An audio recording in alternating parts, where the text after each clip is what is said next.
So at this time, I will turn it over to Dr. Waters to open us up with some remarks, and followed by Dr. Waters will be Ramona Vargas. Well, thank you, this morning, Dr. Johnson. And again, I have no prepared remarks. And I'm sorry for coming in a little late. Ramona knows with a number of different things spoken there. When it's a spinning plates, right? But, and just to say what I appreciate your comments about Barbara Snowden. I did speak with her yesterday, had a good conversation with her yesterday. And so she was doing well under the circumstances. And so, but she does send her regards, her best.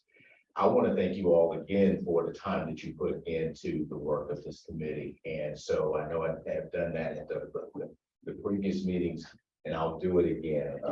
Just say thank you for the work that you put in to support the team here. And I also want to thank the team here again, just for the tremendous amount of work that they do. I mean, just every day, Ramona and I talk about it. I hear the reports. I gotten a chance to go visit the team out in the field. So I'm deeply grateful for that. It's just a wonderful group of people to work with. I still am enjoying every minute that I'm here with everyone. I will say again, and Sean, thank you. Sean emailed the secretary and I about concerns regarding, salaries for the team here. And that is a big, a really big issue for worship of Ramona, and I have been discussing that.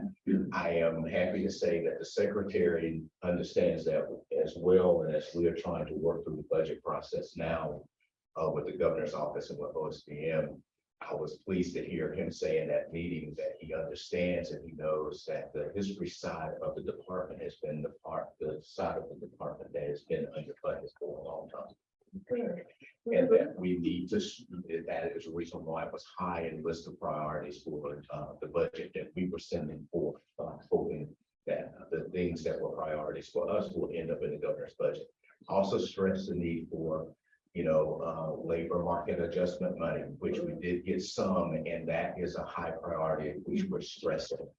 And so I have been saying, the more we have you all as advocates to our political leaders in the state, the better off it is. I was in Greensboro yesterday with one of the members of the historical commission, Susan Phillips, and talking with her husband, Jim Phillips, as well. And that was a topic of discussion that we had yesterday.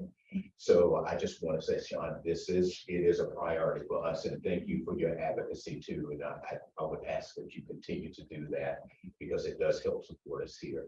But again, thank you. I'm going to be in and out a bit today. I'd like to sit through each of these presentations, but I apologize up front that I'm going to be running back and forth.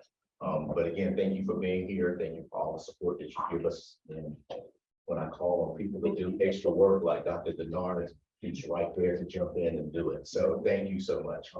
You're very welcome. Before you go, and I'd just like to urge the committee to remember your remarks about the salary and thinking about the wealth of knowledge that staff have, and that every time one leaves for good reason because of salary, we lose a lot more, and that there's a lot of pressure externally to get study lists through very quickly, to get these nominations in and out quickly. Can't happen if we are at diminished numbers in terms of the staff. Absolutely. Madam Chair, if I could say one more thing, Ramona and I had a great conversation. This was last Friday. I would just like to mention this because of who it was we were having a conversation with. This person, Berlinda Talbert. Some of you may recognize that name because she grew up in Charlotte. And if you don't recognize the name, you will recognize that she played Jenny on the Jeffersons. And so she is from Charlotte and splits her time between Charlotte and Los Angeles. But we had about an hour and a half long conversation with her last week because of her interest, not only in her community as she grew up in Charlotte, the community of Cherry, which is getting squeezed because of gentrification and things like that. I think the school that is on the study list, but we are looking for ways to kind of help to continue support. We know that the team's already supporting them down there in the project that they're working on, but she is really interested in looking at things related to historical preservation broadly. It reminded me, Dr. Denard, the conversation that we had with you both early on about Enfield, because she has such deep knowledge about this community that many others may not have. But I want to thank Ramona for taking the time. She was in Arizona at a conference when she joined that conversation, but it was a good conversation and bringing more people, I think, more voices to the table. I think it's important. So I just wanted to mention, thank you. Thank you. And that labor is really important, and we need to recognize that as labor and not just goodwill. That's true. Thank you very much. And just to say, I want to also acknowledge Mr. Patch and Mr. Jorgensen as well, their advocacy for this issue. I know they're coming from the focus of archaeology, but it is an issue throughout the history field in general. And we talked about this often, there seems to be a passion tax for our work, and that's nice, but that does not always help. Appreciate everyone having that as already amongst yourselves. I just wanted to briefly mention, because we do have a goodly number of nominations today, and hard work staff. That's is while ahead of our new national registered coordinator. I think it's I think full meeting now. I just want to acknowledge the hard work of everybody here, and maybe Madam Chair, we might have an opportunity for one to introduce themselves just briefly in case we're broadcasting. But I wanted to talk about three quick things. One is we had a retreat in December for the Division of Historical Resources. And that was the first one that we've done that in any practical way in about 10 years, and had not done it with a facilitated approach. So I thank Dr. Waters and management for helping us fund that. And I think that was a great opportunity as we're coming out of the COVID situation for us to see each other in person. We had a lot of new folks join us. You're going to get introduced to one of them here in a moment. But just so that we all know one another and understand what our roles are and how we can collaborate even greater. Because talking about everyone's interest in historic preservation, we're not making widgets. We're working with people, and you need people to work with people. So that was, I enjoyed it. I think everyone else did as well. Other two things, we were preparing our biennial report. You might all be familiar with that, those of you who serve on the historical commission. So every 2 years, we look at the last 2 years. So we're looking at 2020 to 2022, July through the end of June, those bookends. And I just thought you'd find it interesting, some statistics on the National Register, for example. So I'll just read part of this, to make it easy. Great activity. We had 65 new listings in that 2-year period. And that included additional documentation and boundary increases. So overall, that's an increase of 40% over the previous filing. And I want to really acknowledge staff. For half of that time, we were only at 50% strength in that particular part of the office. So the fact that we were able to do that with the folks that we had in place, that's astonishing and really testament to their hard work and professionalism. And as usual, mostly in the Piedmont, we had a sort of increase in West, which is great. And the other thing is we had 21 new districts. That's quadruple the number we had in the last biennium. And you all have been here for a great part of that. Downtown Asheboro, Black Mountain, downtown Dallas, downtown Elizabeth City. Some of these were increases, but still Enfield.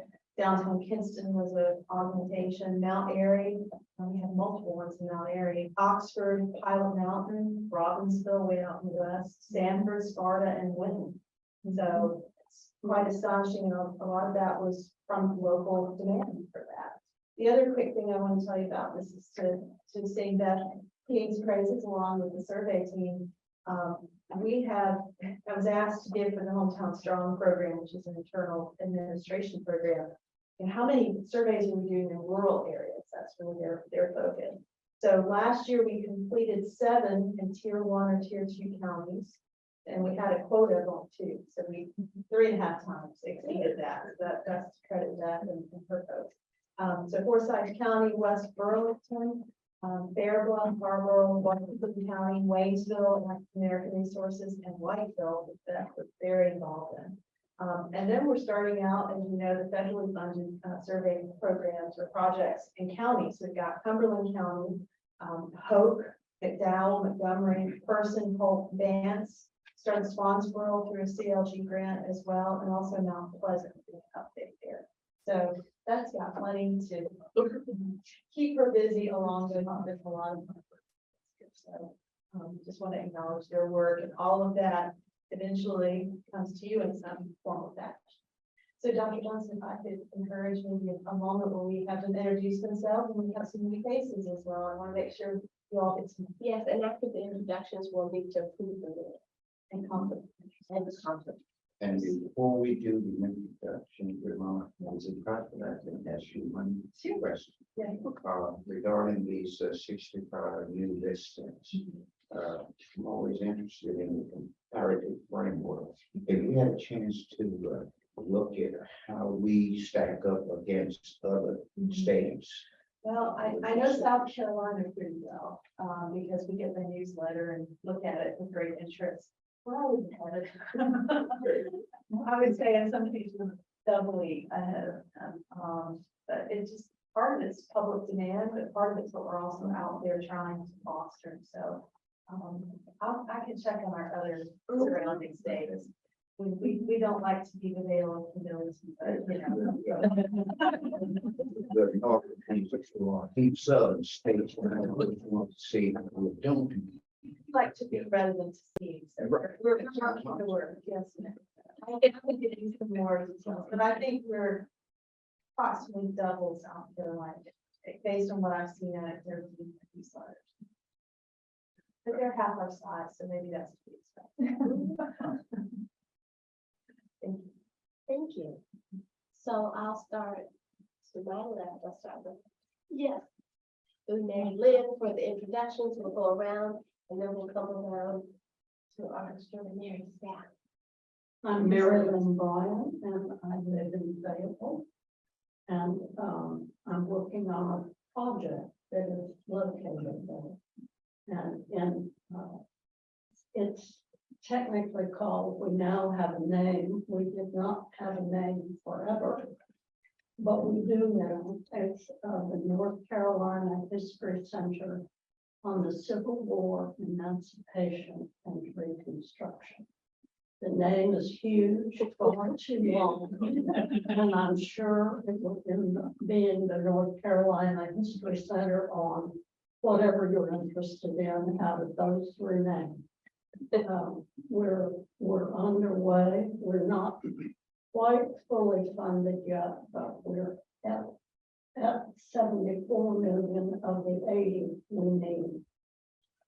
So we're going to be looking for those other dollars as quickly as we can, and then underway with what we're doing.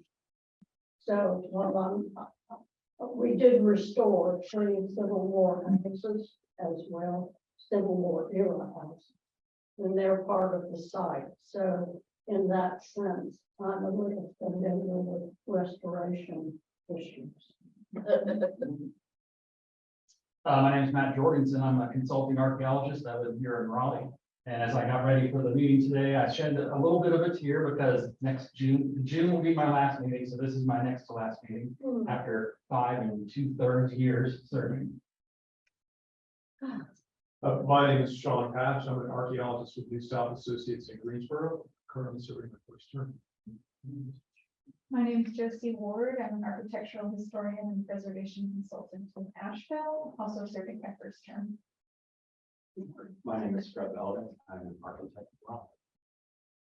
I'm David Bergsten, Winston-Salem. I'm a historic preservationist. This is my second term of first live meeting. Welcome. I'm Joe Opperman. I'm a preservation architect in Winston-Salem, and I'm serving the second meeting, my 4th term. I'm David Denard, retired history professor from East Carolina University, and I live in Greenwood. I also serve on the North Carolina Historical Commission. I'm again Dr. Valerie Ann Johnson, and I too serve on the Historical Commission. I also chair African American Heritage Commission and Preservation North Carolina. So getting it coming from all places. And I appreciate Matt's earlier discussion about history and archaeology and the perspectives, the disciplinary perspectives we all bring here to the table.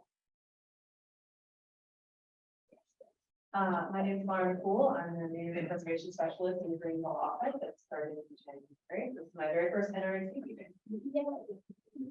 You're gonna hear from me a little bit here. It's nice, we're glad to have Lauren. So Lauren, like she says, native of North Carolina, went to work in Kentucky for a while, and we lured her back with good historic properties in Eastern North Carolina barbecue, so we have her back. And Anna Beckman can't be here today because her grandmother passed away, so Lauren is doing some of Hannah's properties. So she was gonna observe, and now she's. Happy to help. Baptism by fire is always. That's right. I'm Beth King. I'm an architectural survey coordinator. And I'm Christy Brantley, I'm the local government coordinator. I'm a survey specialist in the Asheville office. Julie Smith, National Register and Survey Specialist here. John, did you introduce yourself? I'm John Wood. I'm still serving my first term with the SHPO after 24 years. And the director of the Eastern Office. Jeff Smith, I'm the National Register Coordinator here, based here in Raleigh. I'm Rebecca Spanbauer, I'm Survey Specialist from Raleigh. I'm Shadria Birch. I am the keeper of all the records that is produced by the office here in Raleigh. I'm Sam Hayes. I am here from Chapel Hill, UNC Chapel Hill. I'm in Myers Preservation Committee, so I'm on survey. I'm Mary Robin Hanbury, also serving at a nomination. Okay, so if you've read the minutes, I will first see if there are any corrections or observations that should be made. Yes, my name is Phil Wall. Okay. There's 2 minutes at the end. Okay, yes, we'll get that corrected. I'm sorry. Just- Opperman has 2 M's at the end.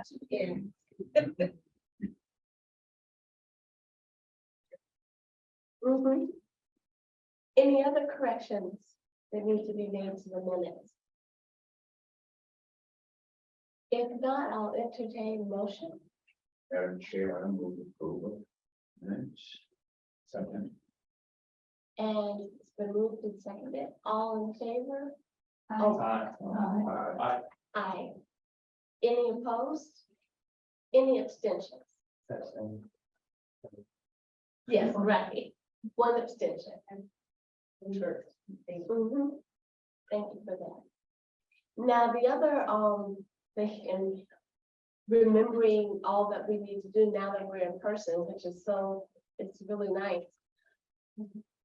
If there are any conflicts of interest that come up as we go through these properties, please state your conflict and that you have a conflict, and then you'll be recused from voting on that particular property. And just to clarify, I do have a conflict later in the day. Should I clarify now or when the nomination? You can clarify now. The Craggy Historic District nomination is one that I prepared, so I will recuse myself. Okay.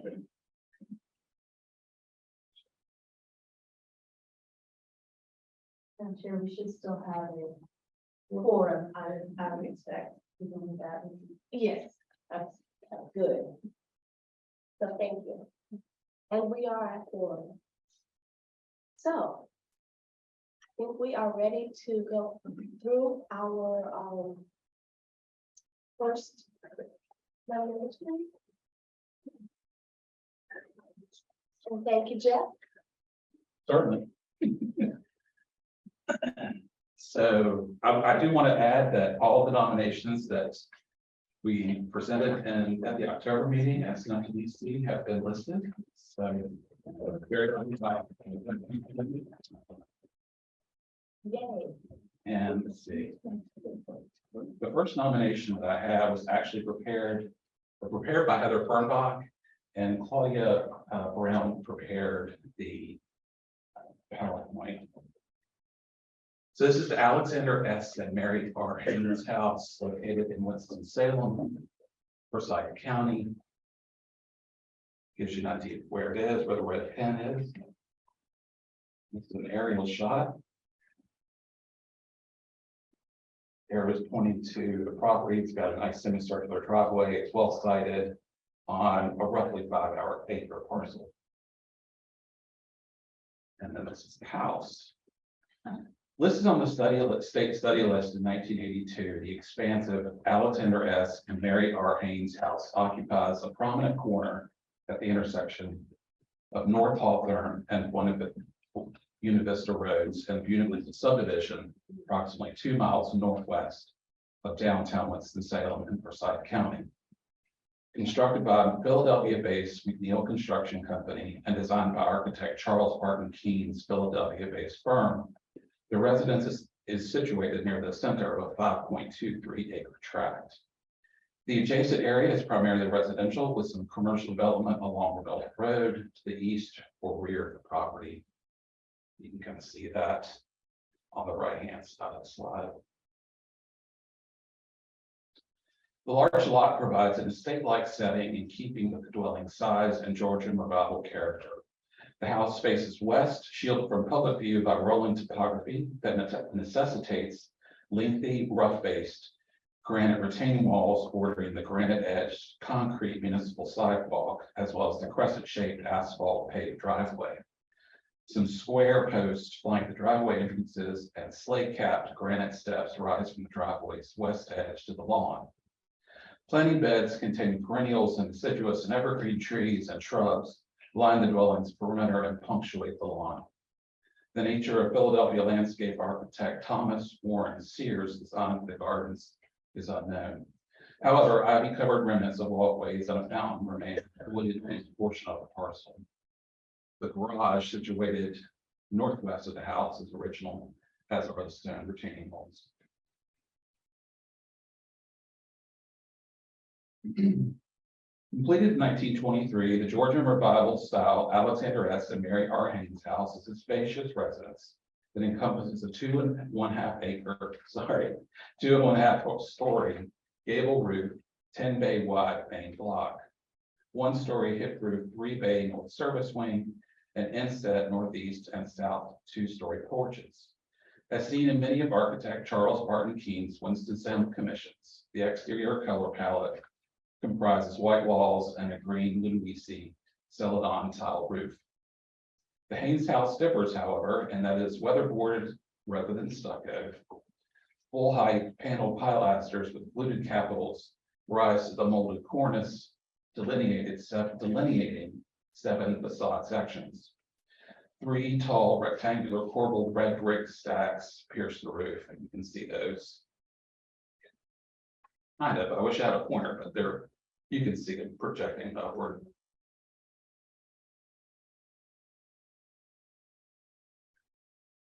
And these are the north and south elevations, those 2-story porches. The slightly projecting entrance bay comprises 3 central sections, carved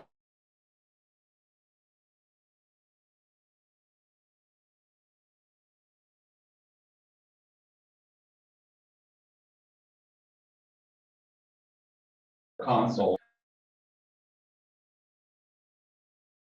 or the auxiliary entrance to the north, which is not shown. The house retains original multi-pane wood windows, most of which are double hung, yet the sash configuration varies on each elevation. Operable louvered wood shutters frame all double hung windows and the multi-pane French doors on the east elevation. Take a spin on the inside. Floor plan is in the upper right-hand corner of the slide. This is the entrance foyer. The Haynes house is characterized by a finely crafted interior. Most rooms in the main block retain original volumes and finishes. The formal spaces, the reception hall, the dining room, the living room, and the library feature classical cornices, door and window surrounds, and mantels. Single and double leaf raised panel wood doors and wood-framed, multi-pane French doors and transoms retain original hardware. Intact finishes include smooth plaster walls and ceilings, tongue-proof oak floors, and molded baseboards and chair rails. So this is the living room, and then the sun porch, which is adjacent to it. These are all the public spaces. I didn't photograph the private spaces, or I didn't include the private spaces for the living quarters upstairs. The dining room is to the left, of course, and the library is to the right. Original plaster cornices, ceiling medallions, the gently curving staircase, paneled wood doors, marble flooring, fireplace surrounds and mantelpieces, built-in bookcases, a butler's pantry, and decorative hand-carved wood ornamentation are just highlights of the original finishes. The only alteration to the first floor is limited to a 1984 kitchen remodel. The second floor is comprised of the home's private spaces, namely 5 bedrooms and 4 full baths. Baths retain original fixtures and tile work. The sole alteration on this floor is limited to closet installations in the master bedroom in 2007. So in sum, although manorial homes influenced by seeds of American and European country estates are plentiful in Winston-Salem, with Tudor, Georgian, and classical revival styles being the most typical throughout the city's early to mid-20th century subdivisions. The Haynes House is distinguished by its scale, sophisticated execution, and estate-like setting. The Haynes House possesses the 7 aspects of historic integrity: location, setting, feeling, association, design, materials, and workmanship required for National Register designation. The Haynes House meets National Register Criterion C for architecture due to its refined Georgian Revival style design. The period of significance is 1923, the dwelling's construction date. The proposed boundary is a portion of the tax parcel that has been historically associated with Alexander S. and Mary R. Haynes House, and that white line delineates the proposed boundary. The Winston-Salem City Council adopted a resolution in support of the nomination on February 6th. And that's all I have for this one.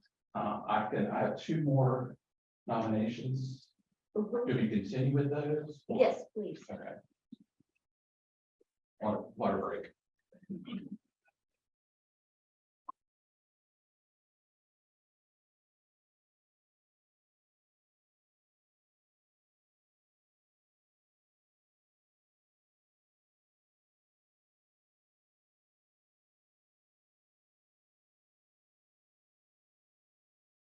Guess I need to open each of these.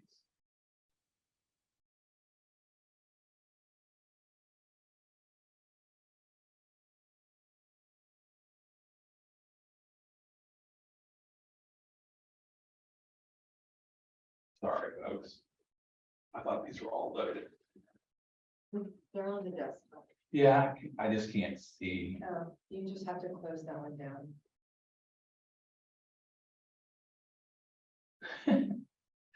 And I don't see a way to minimize. either. Other side.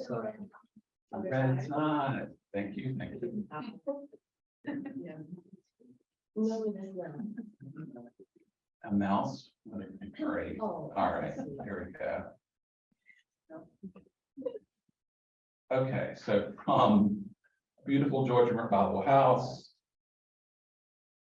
to a very stately textile mill in Gastonia, Gaston County. I believe this is another Heather Fernbach prepared nomination. This is actually Sarah Woodard's prepared this this presentation as well. Sarah is in Iceland. Are we at liberty to say that? Yes, I did. So the secret's out. This is the 1923 Flint Mill number 2. Number 1, sadly, has been demolished. The building, or the complex itself has gone through three different building campaigns in 1950, 1955, and then again in 1960.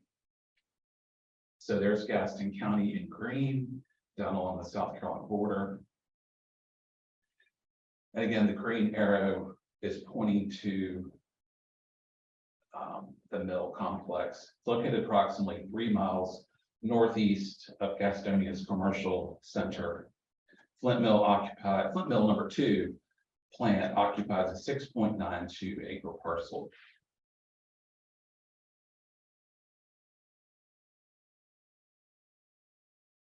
It's an aerial view showing the plant's proximity to neighboring access roads, the railroad corridor to the north, and modest mill housing down along the bottom right corner, which would have obviously been the kind of the natural setup.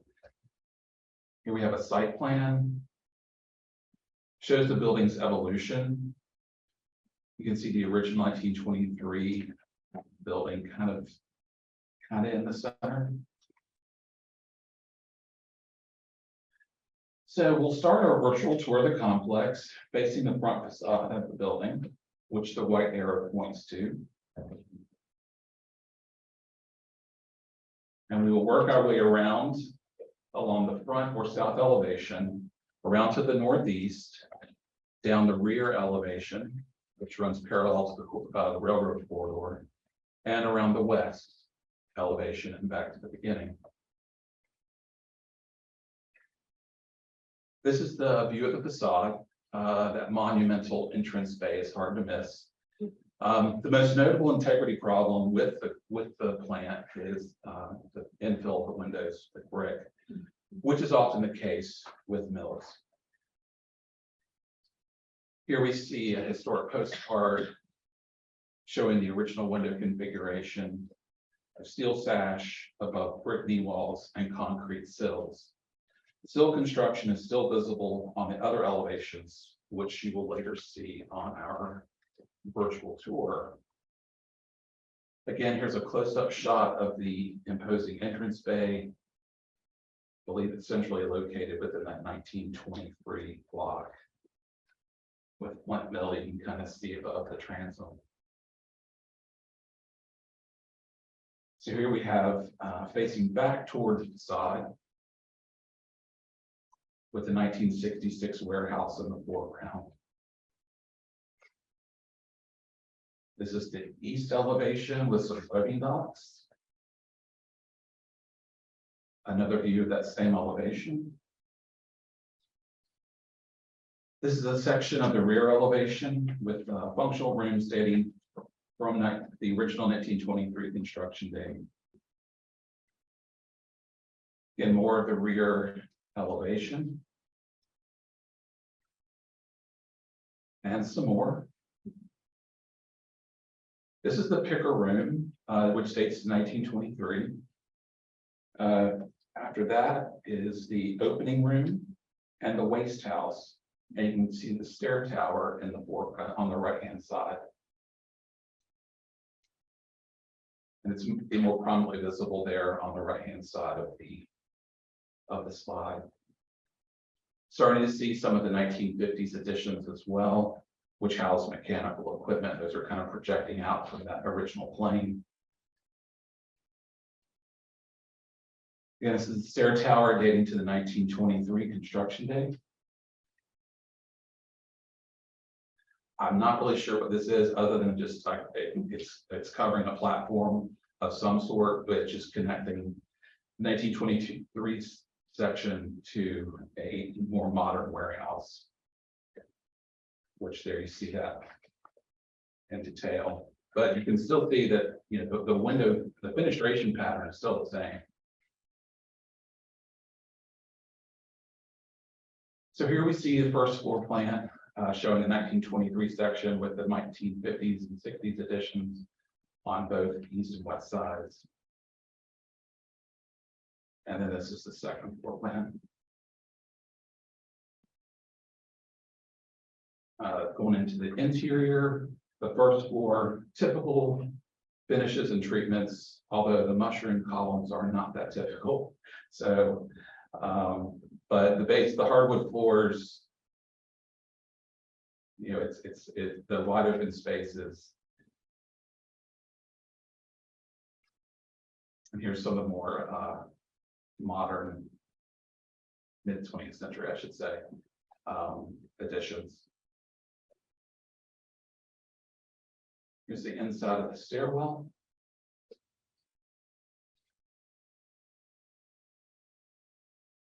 This is a view of the second floor interior, again, with the, repeating of the same finishes.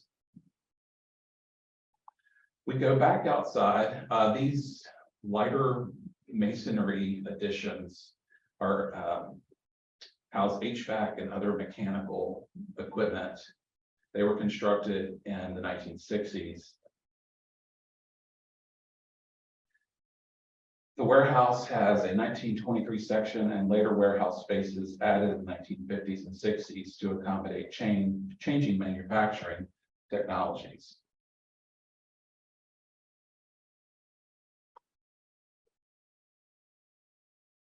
Typical view inside of the warehouse complex, so a little more Spartan, but it does have the more commonly seen chamfered wood posts. So in sum, Flint Mill number 2 is locally significant under criterion A for industry. The building is associated with 2 of the primary textile manufacturers that drove Gastonia's economic and physical growth during the 20th century. It is also eligible for under criterion C for architecture, incorporating modern mechanization behind a streamlined or classically inspired yet streamlined design.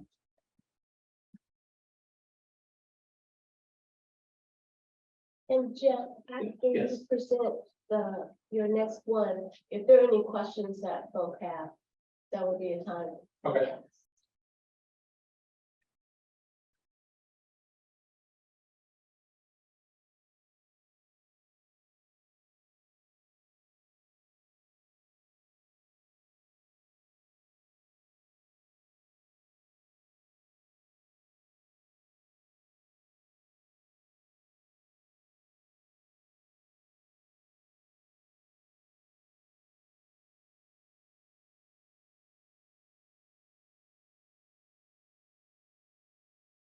Lastly, this is the Mooresville Water Pump and Filter Plant. Nomination was prepared by Mary Ruffin Hanbury of Hanbury Preservation Consulting. And Sarah also did this one. So I'm kind of a sub, I guess you could say. I do have one of mine later this afternoon.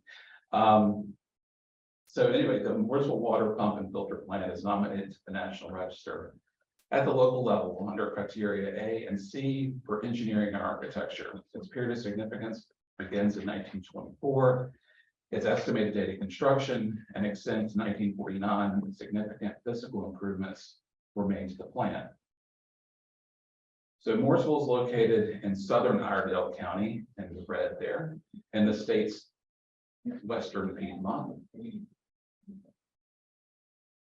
Within Mooresville, the water plant is situated north of downtown. See the font there in green. The National Register boundary is drawn to follow the lot lines of the parcel historically associated with the facility. This includes the 1924 pump house and reservoir,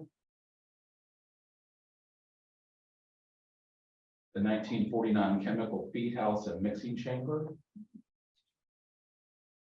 a 1956 non-contributing garage, and a 1983 non-contributing garage. The complex was built during a period of growth and change in municipal water systems across the state. The Mooresville plant reflects early and mid-20th century technological and engineering advancements related to water purification and distribution. Gilbert White designed the plant, which is modest in size, but includes elegant and complex brickwork that demonstrates civic pride.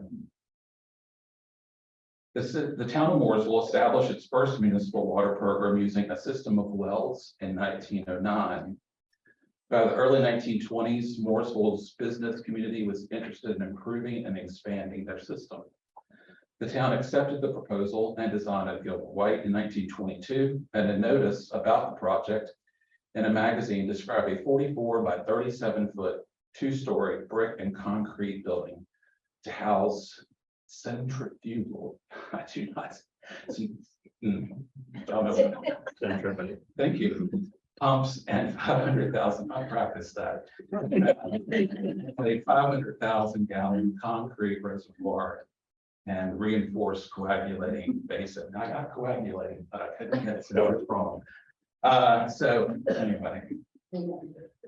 Let's see, components of the project were led to a variety of firms, Quinn and Withers, Tucker and Laxton, Morgan Pipe and Foundry, Morris Machine Works, Chicago Bridge and Iron Work, and the Grinnell Company. The facility incorporated several engineering advances, including exterior coagulating basins that allowed sediment to sink, sometimes with the aid of chemicals, extensive storage capacity to allow for supply to be deemed to meet demand, even if the demand exceeded the typical supply from the intake facility, and electric powered centrifugal pumps to create pressure for distribution. Architecturally, the Morrisville facility is one of many civic water facilities built in North Carolina during this era. While it is smaller than some National Register listed examples, such as the E.B. Bain water treatment plant here in Raleigh, it is an early example that retains a great deal of architectural integrity. These are just some interior shots. Nice paneling. The odd Christmas decoration. Morrisville's population was growing, however, and within 20 years, the plant needed more capacity. World War II delayed expansion, but in 1948, an expansion to double the filter plant capacity to 1.5 million gallons per day got underway. This was only a stopgap, however, and in 1962, the plant became a reserve or backup facility, but was eventually closed entirely. And we'll continue looking at the resource. That's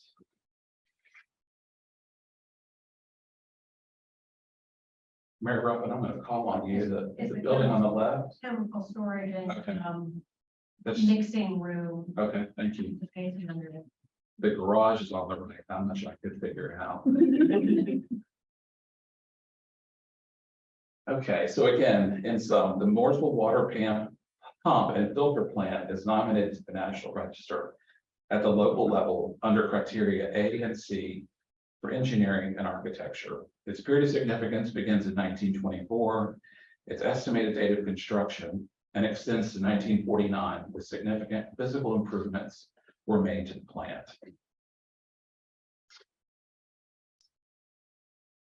And those are the three National Register nominations that I have right now, so I can take any questions. Yes, just clarification. I think you touched on it in your foresight, Alexander S. and Mary R. Haynes house. There was on the website we used to review, there was a place for correspondence, but it was not a live link to see anything. Okay. So you mentioned something, you mentioned one thing, was that the only correspondence that was involved? That was, I don't know if that was from city council. Yes. Yeah. But I believe we've heard from the historic plant or historic resources commission as well. We just got them kind of late. It's okay. I do have a question. Oh, I'm sorry, go ahead. I just had a small comment about the Mooresville application form or nomination form that the architectural significance or architectural classification could include Art Deco style as well as the commercial style, to kind of show what you see in that concrete building. True. It's in the pros of the nomination, just not. in Okay. the And outline. yes, Joe. I was gonna ask a question about, bigger picture with the Haynes house. Is there any movement to have a district for, Vista neighborhood? It's talked about on and off from Wayne's, Winston-Salem all the time. And there's some really fine Oh, yes, there, and I'm afraid, like the one we lost 2 years ago here, the informant then, they had information. Is there anything we can do informally to, or however we might do it to encourage some activity? I know Gwen Taylor has been an advocate for the church for some time. It was placed on the study list, I believe in either 2007 or 2009. But it really depends on the resident and what they want. Well, But it's just, well, it's a big group.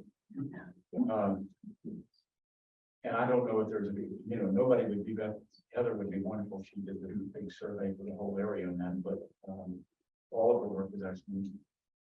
But if they could be some nudging in some way, I don't know how we might do that. I recommend, this is what's down for it. I just can speak into Michelle McCullough, she's the preservation planner in Winston-Salem. And that can potentially be a CLG grant in the future as well. To pursue that, so, resurvey. yes. For nomination. Information, the nomination.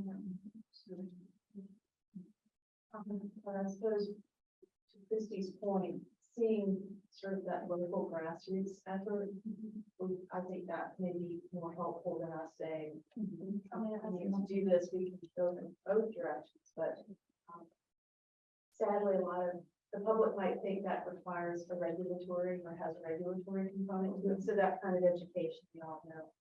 Those issues that, it's another ethic, it opens the door to X, Y, and Z. They did downtown for 40 years. There's that could be. So I don't know if this should help in sort of organizing a grassroots organization. I recently learned through my church that you can go to the post office and have them mail a postcard to every mailing address in a specific zip code. You might be able to do a little postcard that goes to the entire neighborhood and surrounding neighborhoods. And suggest something that. What I levels of really interest? strongly suggest talking to Would the they- Michelle McCullough, because, it wouldn't necessarily be a top down, I mean, thinking about helping folks organize and start with a listening session. What does it mean to be on the National Register, start generating interest? I think that was a useful thing that is coming about in Greensboro with African American Historic District. I have a similar concern, but in a different twist. On the second one, what was the rest of the development around the mill, the housing included or considered included as a district? And I'm concerned about, none of this has been afforded to do a nomination. I don't think the neighborhood around the mill can afford to do that. I'm concerned about an equity issue here about this area to be considered because it's, I'm sure, not very wealthy or fluent area. I know the nomination is probably coming from the property owner who wants to has a financial interest in this, but I mean, I don't know, since I've been here, I don't know of many mills that have been listed along with their neighborhood, but we could really look and see. I mean, the mill village is part of the larger story, but We have seen that, and I was gonna say, Christie might speak to that too, but Lorraine Mill, I believe, which is down away from that, has the mill village, and not all mills have a mill village, and then I don't know the story on. Just gonna speak. Gastonia also has, they're not certified local government, but I believe it's Kim Wallace is their historic preservation planner. She would be a good place to. I don't know about some Contact. discussions. On the representative on this, areas, but should be part of this. Well, I'll speak for myself, my great aunt works in a mill worker in Gastonia, she lived in a boarding house on Railroad, not in a mill house, so there were other housing Sure. situations going on, because Gastonia had wine mills, something like that. So really mill heavy, strong towns. But I mean, that, to me, it's a question of. Right. And No, I agree, and that that's, again, we making sure we're putting how it should be as part of that. And let's reach out to Kim and if you are interested. But at least we can have it on the study list, so maybe some yeah, and starting point. And if I can suggest too, this gives us another opportunity. Christie is always looking for niche topics for our local government planners and just reminding them, Michelle, McCabe, our grants coordinator, was in here just now, reminding them of the whole panoply of things that you can apply through the CLP program. Because we don't do, I don't think, Jeff, as many nominations as perhaps other states do. That Dr. Mark's curiosity about what other states are doing. We go off survey work, we did archaeology work, we get a real variety. That's right, that's right. So with that might be something for us to monitor those. We have a lot of studies listed, properties and places that for whatever reason, and that's certainly one consideration, don't move forward. So we have at least one tool in our toolbox to help with them. And I was thinking that we would hear the whole region and then vote on all the properties in the region, if that is okay with the body. Thank you all. Thank you. Thank you. Thanks for this, that's great. Double time. You did great job. I know. This is supposed to be better and say.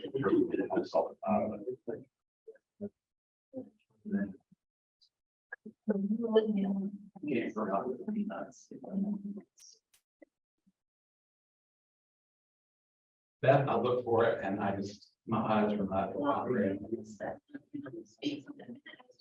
Correspondence, and I know, not only Winston-Salem, but also, what was the other one? Mooresville, the HPC and the city council, planning conference. Okay. Well, you all don't usually hear from me at this time of the day, because I'm not a National Register reviewer. But as Sean mentioned earlier, her Hannah Beckman Black is at a funeral today. So she put these presentations together and I'm going to be reading her script. So particularly for this downtown Greensboro nomination, it's a really complicated district. So I have a lot of notes here from Hannah, so hopefully I can answer any questions that you have. But I may have to go through some things to find information. So the downtown Greensboro Historic District is an additional documentation to boundary increase and boundary decrease. And this was a certified local government grant funded project. And I believe that Heather Slane and Sherry Skodonsky prepared this nomination.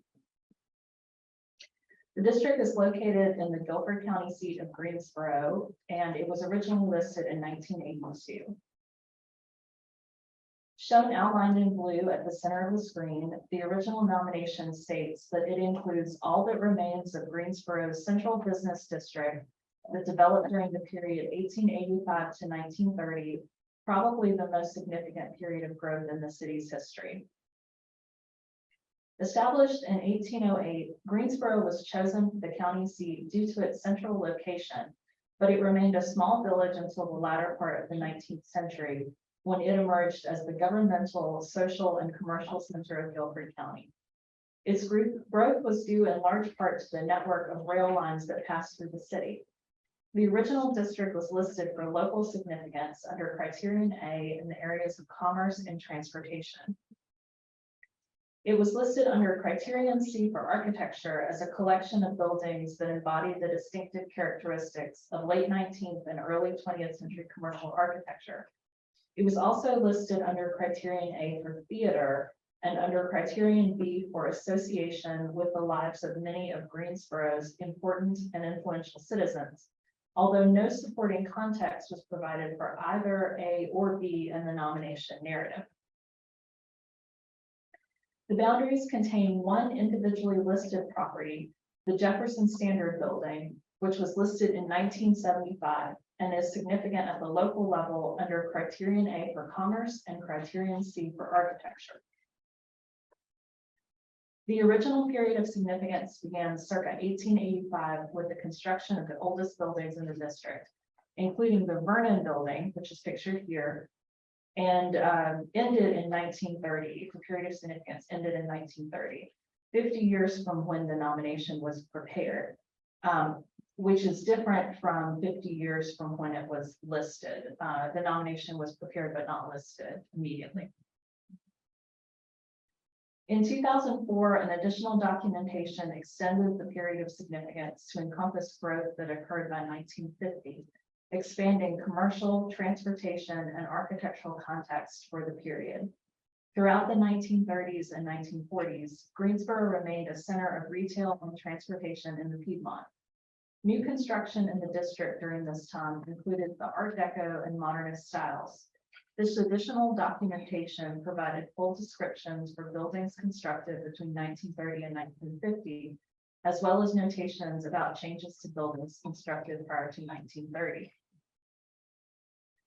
Both nominations also reference the 1960 sit-ins that took place at the Woolworths Building in downtown. The 1982 nomination notes the sit-ins as a key event in the American Civil Rights Movement and provides justification for criterion A's significance, though the context is limited to one paragraph and the period of significance does not extend to encompass those activities. This nomination addresses the limitations of the 1985 district nomination and 2004 additional documentation through further additional documentation and the boundary increase in 3 areas, which are shown here in green. And it also includes a boundary decrease in 4 areas, which are shown in red, to remove vacant lots and a few later or highly altered commercial buildings. The additional documentation, too, adds context at the local, state, and national levels for significance in the areas of civil rights and African American ethnic heritage.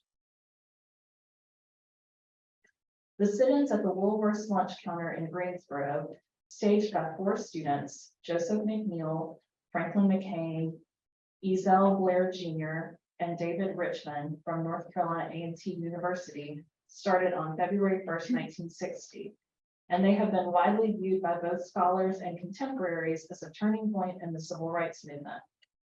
The demonstrations continued to grow as more students from NCA&T, Bennett College, and Dudley High School, as well as white students from the Women's College in Greensboro, which is now the University of North Carolina at Greensboro, joined the protest. The events at Woolworths quickly spread to other businesses in the historic district and inspired similar demonstrations in cities throughout North Carolina. As a result of this method of nonviolent direct action protest, lunch counters in Greensboro, Charlotte, Durham, Raleigh, and Winston-Salem were desegregated that year. As news coverage spread throughout the nation, additional sit-ins took place in Tennessee, Virginia, Georgia, Alabama, and other southern states, while pickets and boycotts in northern states supported sit-ins in the South. Ultimately, over 100 lunch counters throughout the South were desegregated by 1963, followed by a myriad of other businesses by the mid-1960s. The majority of buildings in the district were constructed by 1950. However, the period of significance extends to 1963 to include significant civil rights activities, including marches and protests that resulted in the desegregation of public spaces and businesses. The additional documentation also includes expanded historic background and context in the areas of architecture, commerce, and transportation as well through the year 1963. The revised architecture context goes into more detail about the various styles found within the district, including the Italianate, Romanesque, Classical Revival, Neoclassical, Italian Renaissance Revival, Art Deco, Spanish Colonial Revival, and Tudor Revival styles, although most buildings in the historic district are vernacular commercial buildings. The additional documentation serves to correct the original document by removing theater as an area of significance, as well as criterion B due to a lack of developed context for criterion B. The updated Section 7 inventory list contains new property descriptions, updated contributing and non-contributing statuses, and accounts for any material changes, new builds, or demolitions since the 1985 and 2004 nominations were written. The revised resource count for the additional documentation includes 85 primary contributing resources and 22 primary non-contributing resources. The boundary increase expands the district in 3 different areas, and those are again shown in green, with 46 contributing primary resources and 14 non-contributing primary resources. Buildings in the boundary increase, like those constructed throughout the district in the mid-20th century, illustrate the continued evolution of downtown Greensboro in that period and share the same development history. The period of significance for the boundary increase extends from 1893, which is the date of construction for the West Market Street Methodist Episcopal Church, to 1975 with the construction of the Guilford County Law Enforcement Center. Additional context is provided for the commercial and architectural significance of the boundary increase. The commercial center expanded outward into the boundary increase areas where early and mid-20th century buildings housed stores, hotels, offices, banks, public buildings, and other services for city residents. While buildings in the boundary increase exhibit several of the styles found in the original district, they also illustrate the continuation of commercial building trends with modestly scaled and detailed mid-20th century commercial buildings, as well as significant examples of brutalist, modernist, and new formalist architecture, particularly in public buildings. The boundary increase adds local significance under criterion A for government and politics of the Guilford County seat since 1808. It includes the county's 7th and current courthouse, built in 1973, as well as the previous courthouse built in 1918. Included within the boundary increase are 4 properties individually listed in the National Register. The Guilford County Courthouse, listed in 1979, West Market Street Methodist Episcopal Church, listed in 1985. The United States Post Office and Courthouse, listed in 2014, and the Bluebell Company plant, listed in 2020. Due to the inclusion of these resources, the district has the following added areas of significance: community planning, education, industry, landscape architecture, law, religion, and social history. Area A is the largest of the boundary increase areas and includes 47 primary buildings, sites, and structures. Among them are 3 of the individual listings mentioned in the previous slide. Here are some typical views within this area. The smallest of the boundary increase areas, Area B, includes 2 mid-20th century buildings consistent with adjacent buildings found within the original district boundaries. Area C includes 11 commercial and industrial buildings, among them the Bluebell Manufacturing Company. This document also includes 4 boundary decrease areas that are shown here in red. Areas B and C include 1 non-historic building each, pictured to the right, both constructed on the site of earlier buildings. Areas A and C each include 1 historic building that has been substantially altered, pictured at the bottom of the screen. The rest of the decrease areas are vacant lots. Buildings that remain outside of the boundaries were not included because they were constructed later than 1975. They were separated from the contiguous district by vacant lots, or they were highly altered. Overall, resources in the original boundary and increase areas have very good historic integrity. And then this slide summarizes the main changes in each of the 3 actions: the additional documentation, the boundary decrease, and the boundary increase. And I believe that we have heard that the CLG comment from the mayor and the Greensboro Historic Preservation Commission is on the way. I do not believe we received it. Is that correct, Julie? I think we received it. Okay. We got a letter. Possibly have another thing. Okay. We did, I think. Okay, so they have told us that they believe the nominations meet the criteria for listing or removal from the existing district boundary in the case of the boundary decrease. And that's all for Greensboro. Because that was so complicated, Dr. Johnson, would you like me to pause for questions? Sure, yes. Are there any questions? But they did a nice job of trying to clarify that line. And it was exceptional extra context. Great, okay. Well, then I will move along to the second property, which is the William and Barbara Mutchler House. And I'll note that you all saw this property in June of 2022, but it was not quite 50 years old at that time. So this is now on the agenda again because it's 50 years old. The 1973 William and Barbara Mutchler House is locally significant under criterion C for architecture as an excellent example of a modernist residence with a split foyer plan. One of only a few such dwellings in a town where traditional style dwellings predominate. The period of significance is 1973, the house's date of construction.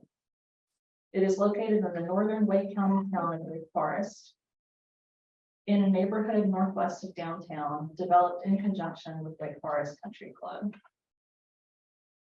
The Mutchlers relocated to the area in the 1960s after William took a job at IBM. His wife, Barbara, completed a master's degree from NC State and held several counseling positions. It was Mrs. Mutchler, a modernist architecture aficionado, who designed the house to emulate aspects of the family's 1967 split foyer plan home, which is shown here in Vestal, New York, as well as Raleigh houses that she admired while planning their new house.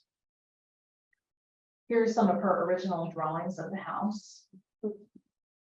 And here are the plans that they commissioned. The residence retains very good historic integrity and manifests modernist principles in its long, low form, generous use of glass and high quality natural materials, including rough sawn board and batten sheathing and variegated red brick to create continuity between the interior and exterior. West of the entrance, the roof continues in a dramatic cantilever to create a two-bay carport. Beneath the low-pitch side gable roof, deep eave shelter plate glass casement windows, fixed windows, and sliding glass doors. On the side elevation, the only notable change is the addition of storage rooms under the deck in 1989. Here's the rear elevation. The other notable change on the exterior is the enclosure of the lower level sunroom, which was originally a screen porch. And this occurred sometime between 2005 and 2020. This is the other side elevation. The interior retains a split foyer plan with a central stair leading from an at-grade foyer to a full-height upper floor encompassing the public living spaces, including living and dining room, kitchen, breakfast room, and sunroom to the west. And there are bedrooms and bathrooms on the east. Here are the living and dining room. Original character defining features including rough sawn board and batten accent walls, variegated red brick chimneys, exposed ceiling beams, built-in bookshelves, and hardwood floors. Here are the kitchen, breakfast, and sunrooms. The only notable change to the original floor plan is here where dividing walls were removed in 1998 to create an open floor plan. Here are some representative views of the private bedroom wing. Intact elements include flatboard window and door surrounds, low baseboards, flat panel wood corridor doors, louvered closet doors, and built-in bookshelves. In the semi-subterranean lower level, the public and private spaces are divided the same as above, with a game room, family room, and sun porch to the west. And to the east, bedrooms, bathrooms, and storage rooms. As you can see, the same original finishes are found on the lower level. This shows the game room, family room, and sun porch. And this shows the bedrooms and storage rooms.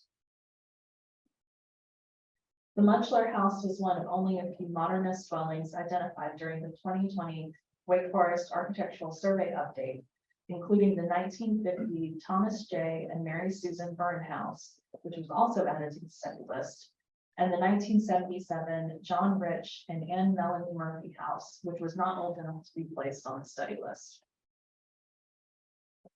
The Wake Forest Country Club neighborhood contains 20 custom-built dwellings, 16 of which were erected between 1972 and 1980.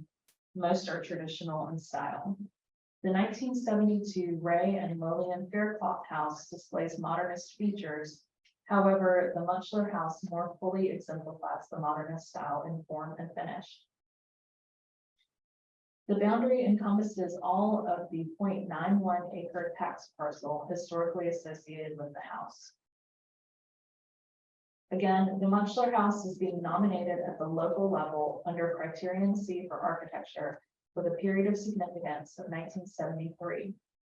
It should be noted that we received CLG comment from the mayor and Wake Forest Historic Preservation Commission, and they believe the nominations meet the criteria for listing.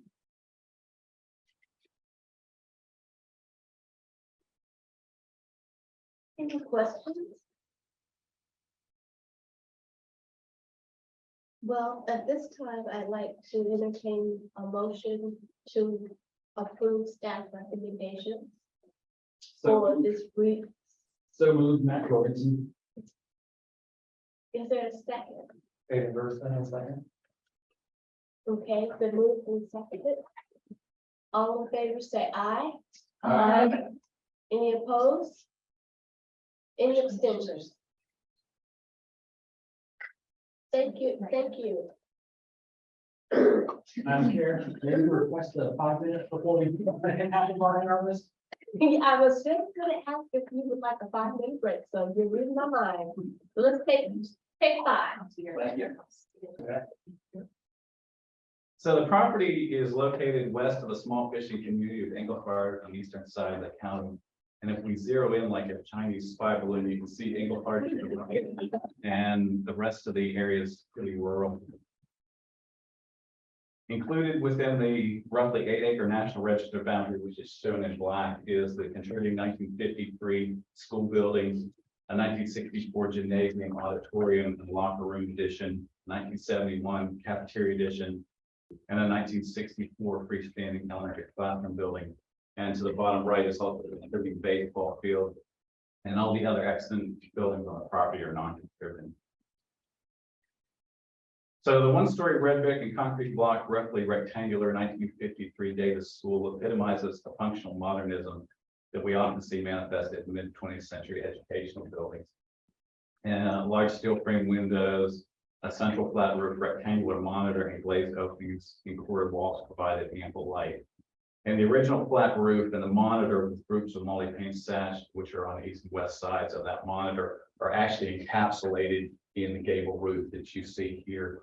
And that roof was constructed in 1982. And that monitor, which I'll talk about here more in just a minute, is really substantially intact in that attic space. So I'll walk you around the building. And so here you see very bucolic site, looks like a school yard. The bottom image and the image to the right, that's the 1964 gymnasium and auditorium addition. And the portion you see here, shielded by that wooden part, the locker rooms are back behind that. So they actually connected it with a small locker room height. And coming around the building, you see that 1971 cafeteria addition. What they did is they basically expanded one of the classrooms outward to create that that area there, and then coming around back to the front of that building, which you see here. And so these are a historic photograph from '76. We didn't actually have too many photographs of the school. You can see the monitor running along here, and this is a drawing from one of the high school yearbooks that show what that monitor roughly looked like, but it's not to scale, of course. The other windows on the lower portion of the building are all metal frame windows, which are totally intact and operable, as you can see. And so that monitor is encapsulated on this elevation by that vinyl siding there. And then on the end, it's what you see in that brick area. And like I said, on the interior, it's all encapsulated up in the attic, so the wind sash and everything are all still there. They're currently undergoing some renovations, and we're trying to convince the school board to put them, just open the monitor back up. I'm not sure they want to do that. On the interior, what she had originally was 10 classrooms that opened onto a double-loaded corridor. And you can see here, this is the room where they did that extension for the cafeteria space in 1971. Really on the interior, the finishes are very intact. You'll see throughout this building, there's lowered ceilings throughout the building, but original wood ceiling finishes are all intact there. Terrazzo floors that are now covered by tile, and then the hallways were always painted concrete block, original hallway doors and stuff all retained intact. So a really high degree of finishes, although some of it's covered up. This is the main office and principal's office that you see there. And some of the classroom space that, like I said, is currently still owned by the school board and used as kind of a community center educational area. Now, the image right here is in one of the classrooms. So if this suspended ceiling was gone, the monitor windows are directly above that pipe. So the glass would have lit that side of the classroom space. Would have been really cool to see it. It's kind of muted now. You lose a lot of that mid-century. This is an image of the gymnasium, obviously. And interestingly, they never had bleachers in there. So when they would have events, they'd have to bring in chairs to do that. The corridor ceilings were actually lowered about 3 feet. And this is just on the right is an image of what's above that corridor ceiling. And there were Rob lights, which you see here and here, that brought light coming in from that monitor window into the hallway from the classroom. So it's really kind of an ingenious design. It's unfortunate that they covered it all up. And I don't know why that one image is turned sideways, but you can see some of the original ceiling finish and ghost marks for one of the original light fixtures in the hallway. This is the freestanding 1964 elementary classroom building, which is characterized by exposed structural system where you have these canted white cast concrete posts and rafters that extend to support that kind of a low pitched roof with really deep eaves. The exterior walls are actually concrete block that are covered with a running bond variegated brick veneer. And this building was actually rehabbed in 2007. So on the interior partition walls and carpeting and things were put in, but the corridor remains intact. And you see there's the double-loaded corridor, all the corridor doors and transoms are all original construction, as are the windows. So they just subdivided that space. And this is used as the libraries in there. They have a community center where they do computer education, and there's also a health clinic in this building. And that's what the one classroom in here, which is the library, was not subdivided. So that gives you a sense of the volume of space, what it would have looked like originally. And so the Davis School retains the integrity of location, feeling, and association as it occupies its original site and continues to serve as an educational venue and community gathering space. The campus also possesses the integrity of design, materials, and workmanship due to the retention of character-defining features of mid-20th century institutional architecture, including building form, finish, plan, and circulation patterns. And although the 1982 asphalt shingle gable roof encapsulates that 1953 monitor roof, those elements are viewable from the attic and are in good condition. And when we looked at this at the study list level and during the nomination process, we had real concerns about integrity issues with that roof and talked to the folks at the Park Service, and they thought, given its significant under civil rights, which I'll talk to in a minute, that some of the integrity issues that you see here weren't as problematic. And we also had all that original material was still intact, just covered up. And the Park Service felt it was really important that the relationship between the double-loaded corridor in this classroom still retained intact. So you had the circulation patterns that were historic still intact. So they weren't as concerned about the integrity issues as what might originally appear here. So the school building possesses significance on the local level and is being nominated under criterion A in areas of education, Black ethnic heritage, and civil rights. And the campus is one of 2 in Hyde County that serve 1st through 12th grade African American youth during the mid-20th century. and is the product of a statewide mid-20th century campus improvement and consolidation plan. So there's an identical school to this that they did the same thing with the roof. And that one I don't believe is on the study list, but I don't think it's been nominated as of yet. So the 1953 building that you see here was constructed to supplement classrooms in the one-story 1925 Engelhard Ridge School, which stood to the northwest of this property and has since been demolished. The 1964 gymnasium, auditorium, and the freestanding classroom building were erected by the Board of Education to quote equalize facilities for Black and white youth, rather than desegregate them in compliance with federal integration regulations or mandates. So the Davis School students and their family played a significant role in the African American community's 1968, 1969 public school boycott, which was in response to the Board of Education's May 1968 plan to close this school and the Davis School, which is a sister identical school to that. And what they wanted to do is consolidate all the students to mainland Hyde County into a school called Madison School, which is a large school. And they were at that time going to terminate the African American faculty and staff for these two schools. And that plan, of course, was developed without consulting Black citizens and obviously garnered immediate resistance. The African American residents supported integration, but derided the Board of Education's discriminatory plan that decimated important social and cultural institutions. And what's known as the Committee of 14, a coalition of Black community leaders, enlisted the assistance of civil rights activists, including Eaton Bates, Golden Franks, who was the state field secretary for the Southern Christian Leadership Conference, to coordinate acts of civil disobedience, including demonstrations and marches, as well as sit-ins. And y'all will actually be seeing a nomination for the Golden Franks House probably in June. That's one of our new state historic sites. This effort was dubbed the movement, which garnered national attention as protesters, most of whom were children, were actually arrested and jailed from the fall of 1968 through the summer of 1969. And although all of Hyde County schools remained open during that 68-69 term, most of the African American youth studied at home or in what they called movement schools, which were set up in 7 churches within the area. So Black activism was met with fierce opposition as white creditors and employers, as well as landlords, threatened economic and social retaliation. And the Ku Klux Klan was out there rallying, so it was really kind of a mess during that time.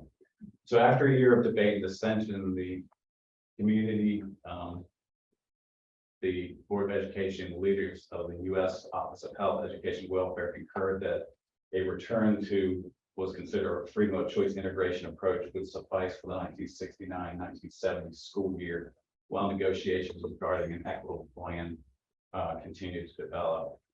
So due to that highly charged political environment and the necessity of taxpayer support for the 1968 proposal, the Board of Education deferred the integration plan until November of 1969. And at that time, Hyde County voters rejected a bond referendum to expand the Madam Mesquite School enlargement by 4-to-1 margin. And so the Board of Education agreed to utilize all 3 schools and retain the Black faculty and staff at the Pace School and at the Davis School.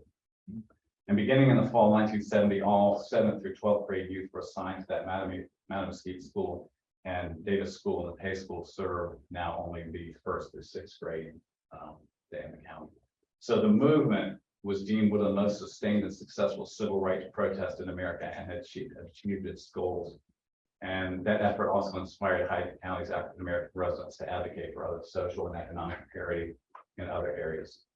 So the Davis School you see here was closed at the conclusion of the 1998-1999 school year, following Madam Mesquite School's expansion to accommodate 1st through 6th grades. And as I said earlier, the Hyde County still owns this building, currently used as a business enterprise center, youth recreation center, community center, and educational training facility. Period of significance for the Davis School begins with 1953 construction of the building and ends in 1970 when full integration was finally achieved in Hyde County.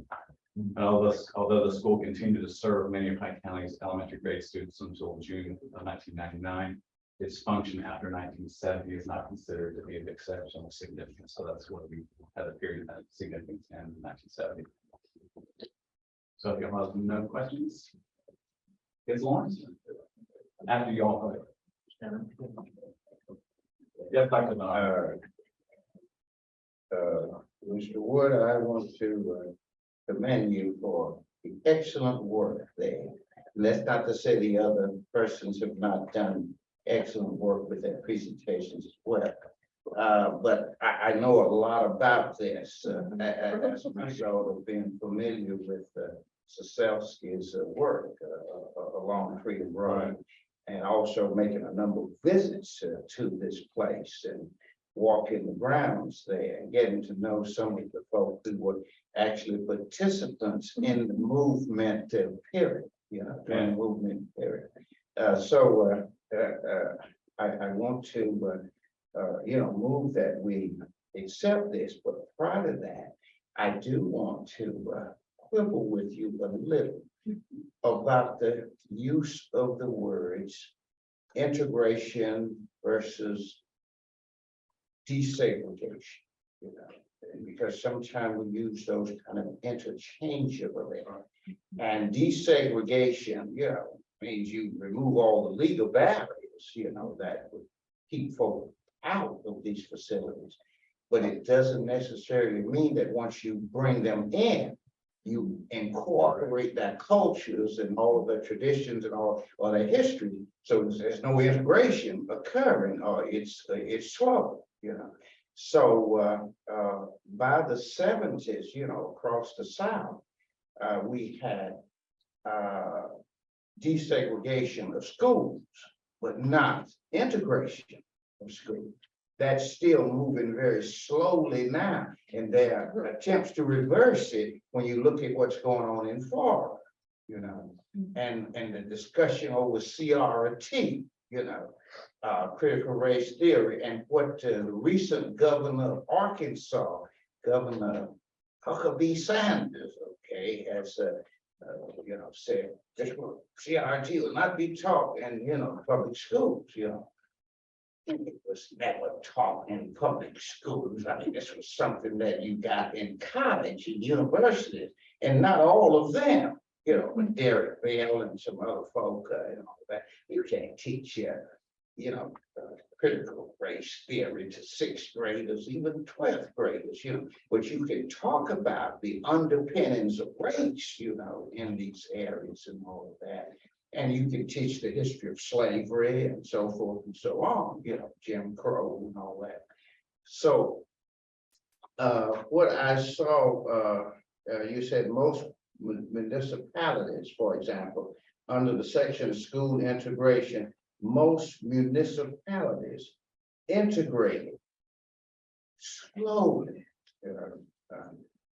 after, the 1970s, but they desegregated, for the most part, but integration is another piece, it's another step that we haven't taken yet. We're moving in that direction, but now we're experiencing some reverses, And one little example, and then I'll shut up about this. But I saw a story about a desegregated Negro in Washington, D.C., who'd heard that, all the restaurants had been desegregated and there was integration. So he went down to one of these famous restaurants and he sat down to the table to order, the waitress brought him a menu. So he looked on the menu and he was a little puzzled, and the waitress asked him, why was he frustrated? He said, well, I don't see any collard greens on this menu. I don't see any, ham hocks, the food that he had been accustomed to eating, So eventually he just became so frustrated, he got up and took his napkin from under his chin and just left. So you folk aren't ready for integration, because they had not included, his part, of food and culture and all, and that's what I say about, the school integration process. We've desegregated schools, we made more headway there by the, 1970s and all of that, but integration is still something yet to be achieved. So I just thought. One step forward and two steps back. Yeah. Well, I'll share some experience that I had with, when we look at national register property, there's what they call the 50-year rule, where we need 50 years to be able to understand textually events that happen. And with the civil rights being so recent, and we're now beginning to understand it and put that into historic context, being able as a historian to actually speak to those people are really cool. So when we were nominating the Standard Drugstore in Kinston, I had the opportunity to speak to some of those gentlemen who were there as teenagers at the sit-in and be able to touch history and talk to these people, where you read about it in the book and there's one story, but to sit there and be able to ask them, were you scared? Did your parents know you were doing that? It was a different side of history that you really touched, and it was really, a really emotional part of history when you physically touch it and you have that connection. So it was really great for me. So. Well, you did an excellent job in doing the whole history of it, even going back before the Civil War, looking at the history of schools, the development of schools in Hyde County. And that's a place you just don't stumble upon. You have to make a deliberate effort to go to small part of Hyde County. Last place before you jump off in the ocean. Yeah. Well, I appreciate that. Yeah. And then this time, I think, Dr. Bernard, you said you would move. Yes, I move the acceptance of this. I'll second. Report. Okay, it's been moved and seconded. All in favor? Say aye. Aye. All opposed? Any abstentions? Okay. Ms. Josie? Now, excuse me. Yes. Madam Chair, just for the record, it's Ward 11. Please. Okay.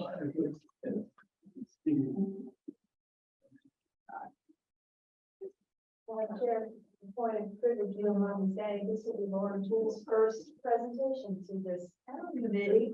And I'd like to make sure we welcome her and her new role. Thank you. I'm just trying to see where my presentation. One on the bottom. This one? Yeah, that makes sense. I was trying to. I think that's right.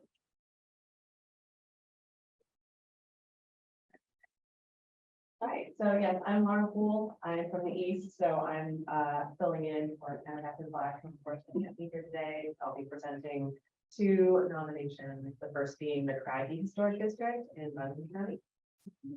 So the district, as I said, is in Montgomery County. Excuse me if I can't say this properly. I'm learning all the names in North Carolina. It is within the Woodfin town limits, approximately 6 miles northwest of Asheville on the banks of the French Broad River.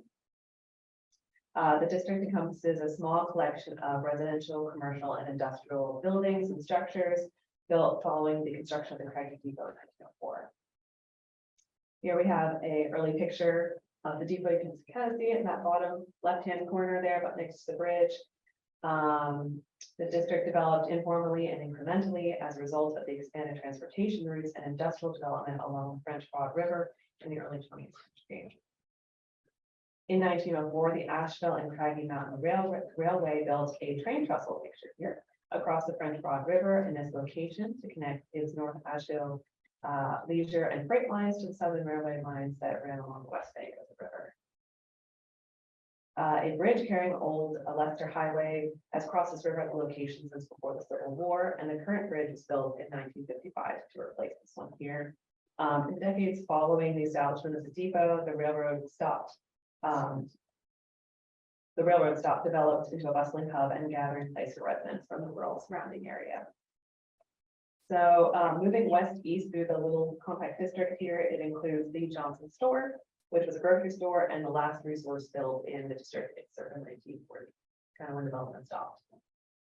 You then have Redmond Hall, which was the hamlet's first formal meeting place and was the Oswego, I think that's how you say that, tribe number 57 of the Improved Order of Redmond, a whites-only fraternity organization incorporating Native American rituals to celebrate brotherhood. This is the Craggy Mill Company, which was a grist mill. The top left photo here, is its current appearance. It's wrapped in Tyvek right now to protect the building, but the bottom right photo here shows you what it looks like underneath the wrap. So it is mostly intact. It's a lot of its original materials and form and things like that. This is the former Southern Railroad right of way, which, as you can see, where the railroad ran, you can see where the grist mill is in relation to it. This is the George Mayo House, originally built as a duplex, which will be visitors and travelers to Craggy. And this is the old Craggy Depot platform. That is all that remains of the 1904 depot, which was demolished sometime after 1963 and is considered a contributing structure to the district. And there's a non-contributing garage as well next here. As Old Leicester Highway was replaced with a new alignment in the mid to late 20th century, Craggy remained largely untouched as later development occurred in the vicinity. With the mill's closure in 1976, the district became a quiet hamlet that remains today, with buildings converted to residences or used for storage or light industry. The district is being nominated for its local significance in the criterion A in the area of community planning and development as a rare surviving and intact example of a railway hamlet in rural Buncombe County. Craggy is one of several rural communities and transportation hubs that developed along major railway lines to connect Western North Carolina mountain communities to interstate commerce and tourism. This map depicts the railroad settlements in Buncombe County at the turn of the century, with those along the Southern Railway line running north to south, and those along the Western North Carolina Railroad following west. When Craggy is compared with other communities that developed along railway stops locally, none contain a similar concentration of architectural homes. Many of the railroad communities have nothing left from that earlier period. All that remains of Alexander, which you can see is kind of to the north here, is a chimney from a non-extant Alexander Hotel. In Swansanoa, a slab of the freight depot remains, but there's no other buildings that are relevant to that time period. And in Hominy, a historic corner store and wind barn, all that is what else left. Busby Rural Historic District is termed eligible for listing in the National Register in 2018, but unlike Craggy, it contains exclusively residential buildings. Black Mountain is another example that Anna did not get minutes on, I'm sorry. Then Baltimore Village depots are larger and more urbanized communities with very different character. Candler is probably the best comparison, but only a few historic houses and one-story stone commercial building are all that remain. There's no evidence where the depot was. The district is also locally significant on criterion C for architecture as an intact assemblage of early 20th century buildings displaying an unusually high concentration of decorative concrete block. Concrete block became popular in the first decades of the 20th century as a cheap and easy building material and was commonly used in Asheville during the period. Although decorative concrete block buildings in the area remain in Buncombe County, the variety and density found in Craggy is unusual.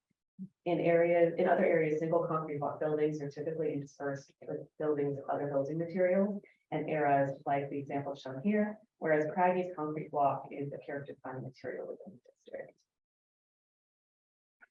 The period of historic significance extends from 1904 to 1940, corresponding to the years in which the depot and the Johnson store were built in the first and last.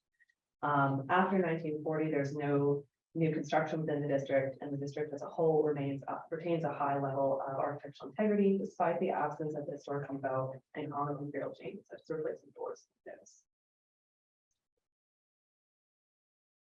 Boundaries are drawn to encompass the concentration of historic resources and structures that contribute to the district's significance, generally bound by Old Leicester Highway to the north, the river to the east, and an unnamed road with properties along it to the south there.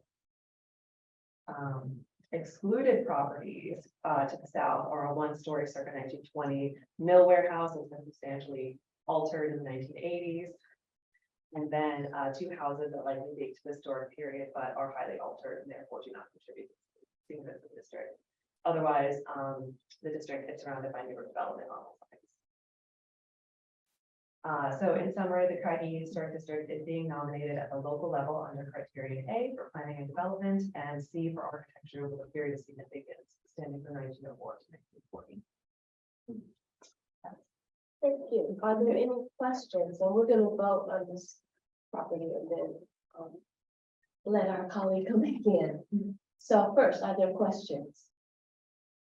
One quick question, I may have overlooked this when I was doing, what exactly was your spot? So it was a meeting hall for a fraternal organization and it was a white only fraternal organization. And it seems that they kind of appropriated Native American rituals and traditions, things like that, to or their white brotherhood, I suppose. I'm not exactly sure about that, but that's the first time I heard about them. It was very interesting. You have any questions that I can answer? Do that. No, you did well. Thank you. Great. So at this time, I'll entertain the motion.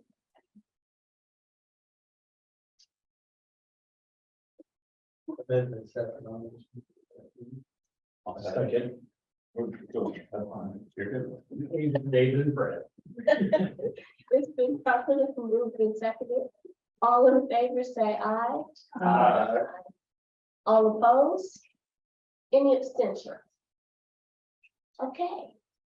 Thank you, and stay right there while we go right toward them. And once we can smell lunch, so once you're finished, and we know, then we'll break for lunch. Okay.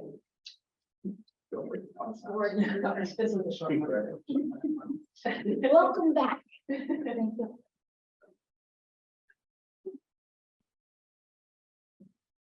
Am I good to proceed? Yes.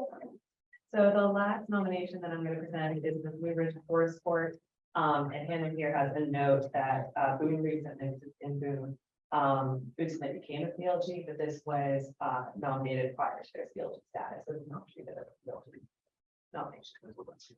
So this is the Blue Ridge Forest Court in Boone in Watauga. Is that correct? Watauga County.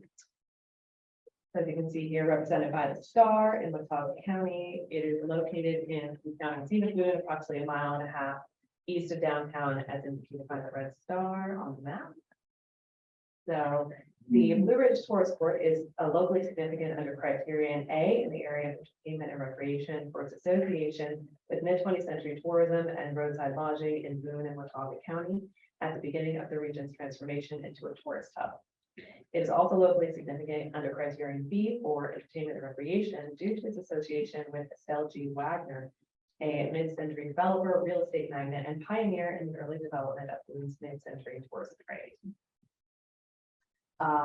Which I believe is down here in the bottom corner. The period of significance extends from 1950 to 1970, representing the establishment of the tourist court and encompassing a period of time in which it was operated by the Wagner family from 1950 to 56, and then by the Rice family from 56 to 70. After 1970, the tourist court began its gradual decline, caused in part by the arrival of larger hotels and motels in Boone during the 60s and 70s. So before World War II, Boone's tourism economy was minimal due to poor road quality and few tourist attractions. The arrival of the Linville River Railroad in 1918 sparked a building campaign downtown called Watch Boone Grow, but still tourist accommodations remained limited. After World War II, the area experienced a boom in local tourism. By 1945, Boone was ideally positioned at the intersection of 3 national highways, encouraging automobile travel to and through the area. Not only were visitors drawn to the beauty of the mountains, but they were also enticed by new tourist attractions in the county in the 1950s, including the newly constructed Blue Ridge Parkway, the opening of the Horn to the West outdoor drama at the Dang of Boone Amphitheater, and the Tweets Railroad theme park and Boone Golf Course. It was at this time that Estelle Wagner and his wife Lucille, a Watauga native, moved to the area and recognized the need to build a new roadside tourist accommodation to meet growing demand. Upon his arrival in Boone in 1949, Wagner began attending Chamber of Commerce meetings, and by February of 1950, he was appointed to the tourism committee and opened the Blue Ridge Tourist Court in the same year. When Wagner purchased the property, the house on the hill had already been built, which is shown here with the lights here. And it became their family residence. He then built the L-shaped Blue Ridge Tourist Court building and native stone office building in 1950. And then in 1951, the annex, also known as the duplex, was added, and then came the garage apartments, which are shown here. And the motel building was built in 53 or 54, and Wagner held the property until it was sold in 56. A pool was also added in 68, but was removed sometime after 85.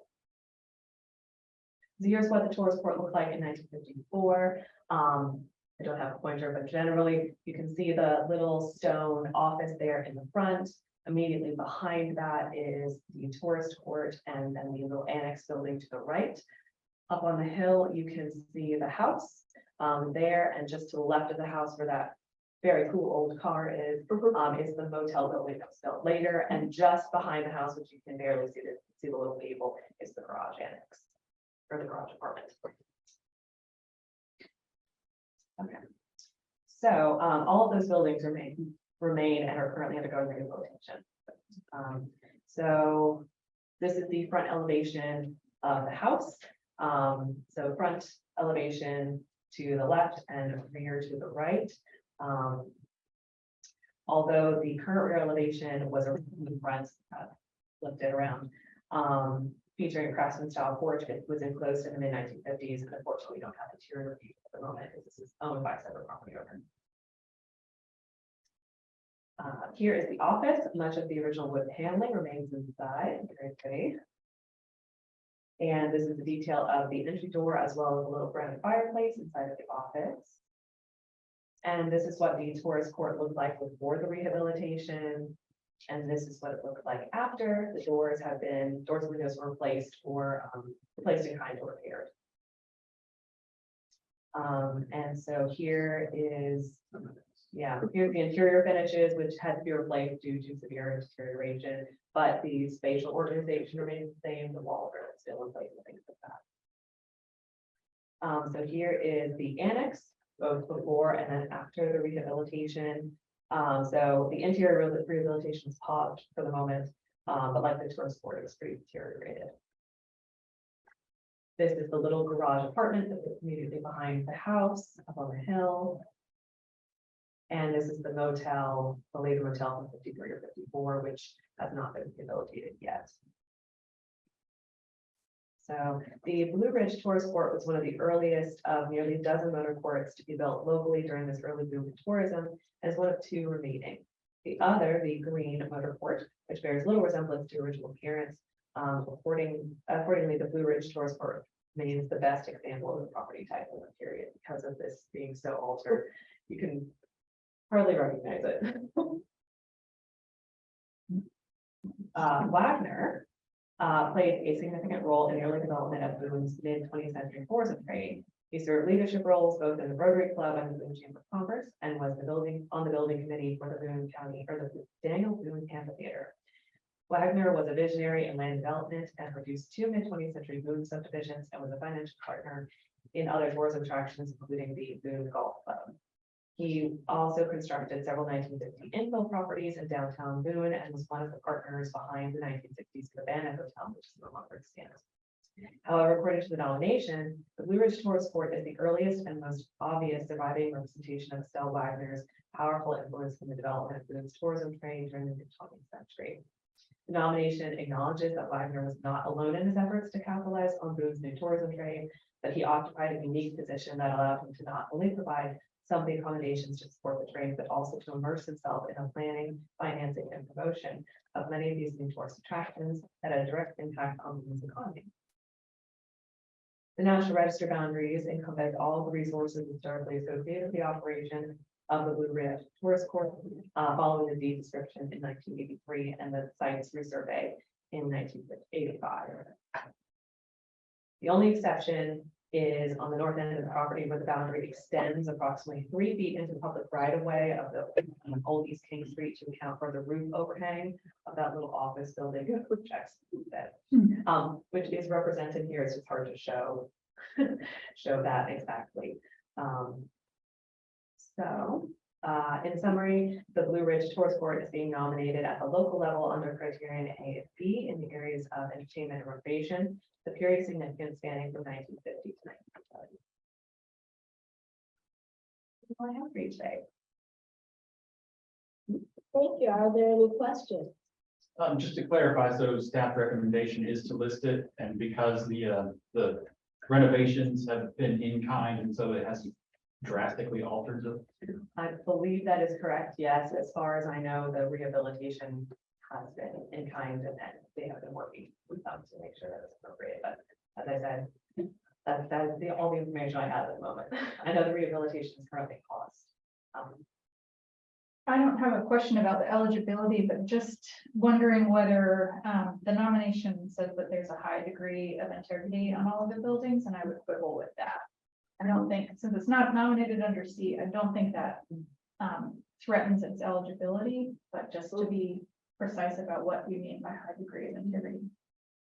Yes, to what I've seen in Karen's notes, the interiors had to be, like a lot of the interior finishes were deteriorated significantly, so they had to be replaced, but I believe the exterior, they tried to infuse as much fabric as they could. As I said, a little bit limited, but I will make the fabric. Good point. So with that high degree of integrity, also, highlight the fact that these buildings had not been relocated, you know, they're still in the same place, you know. All of the so- buildings are in their original location, Yeah. and they haven't been moved, and also they retain all of the original, all the different stages of development are here. So. I just wondered if there was any silent Elvis anywhere. And following your question about the configuration of the rooms is the same. Correct. So the interior walls, but the finishes were deteriorated, but the interior walls, which dividing the room. Seems to have been- Any other questions or comments? I sort of don't understand the significance of the individual. Yeah, and local district land developer, which, but wants to know more about being a disabled farm hand to a major local developer. But I mean, his significance, I felt wasn't quite as strong. What I'd like to see, you know, to say, if doing what a land developer needs to do, yeah, can that was a strong cases. The history of Motor itself. Surviving.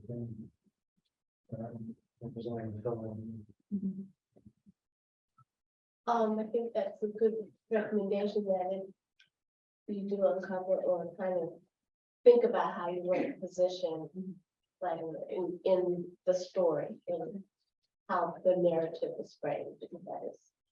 I'll make a note of that. Any other questions? Brian? Well, if not, I will entertain a motion. So moved, Matt Jorgensen. So the motion. The motion to approve listing of the Blue Ridge Tourist Board. I'm second. It's been moved and seconded. All in favor, say aye. Aye. Any opposition? Any abstention? Okay. It has been approved. So now, as you can smell, lunch is here. Which is your bathroom? It's here.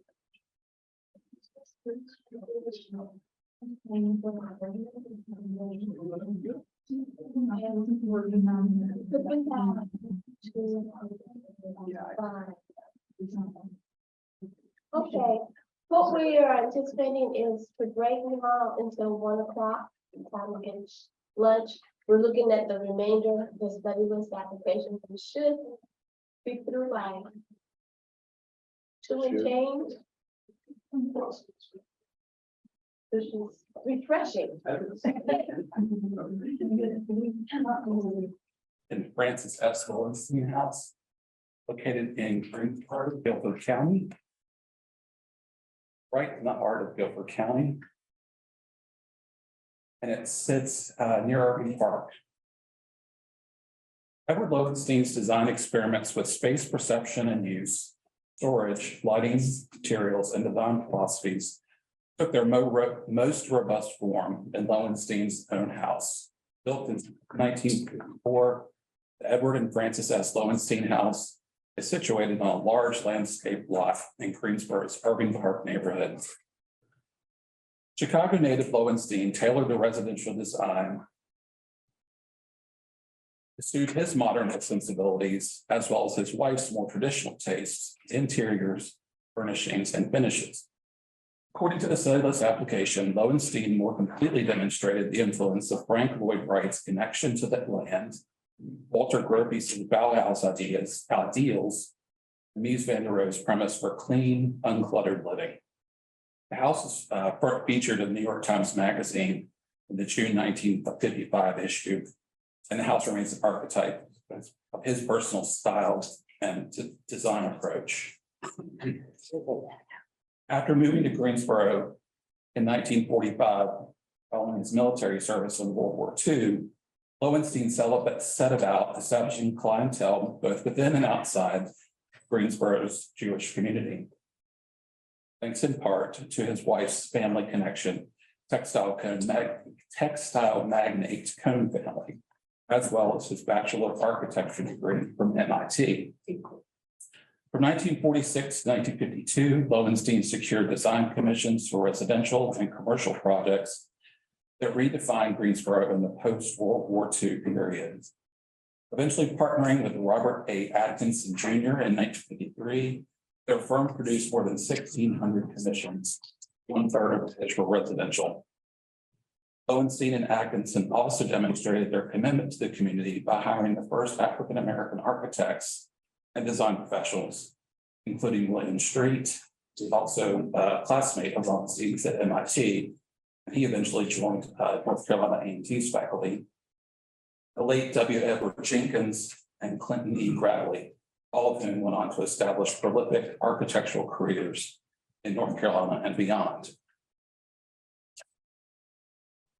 So this is the outside, looking at the front entry, which you can kind of see the doorknob, the round doorknob there on the right-hand side slide. That's a really cool picture. So there's the sculpture facing the entry and then looking out from the entry, and that is the circular carport that we're facing. Going to take a couple shots on the outside. And the applicant, it was the co-applicants. There was Patrick Lee Lucas, a former design architecture professor at UNCG, and then Lowenstein's daughter, Jane Levy, sent out the application. So here's the open two-bay carport. On the rear side is an enclosed shop, as well as a storage facility. On the inside, on the interior, Lowenstein more completely separated the spatial experiences between private and public.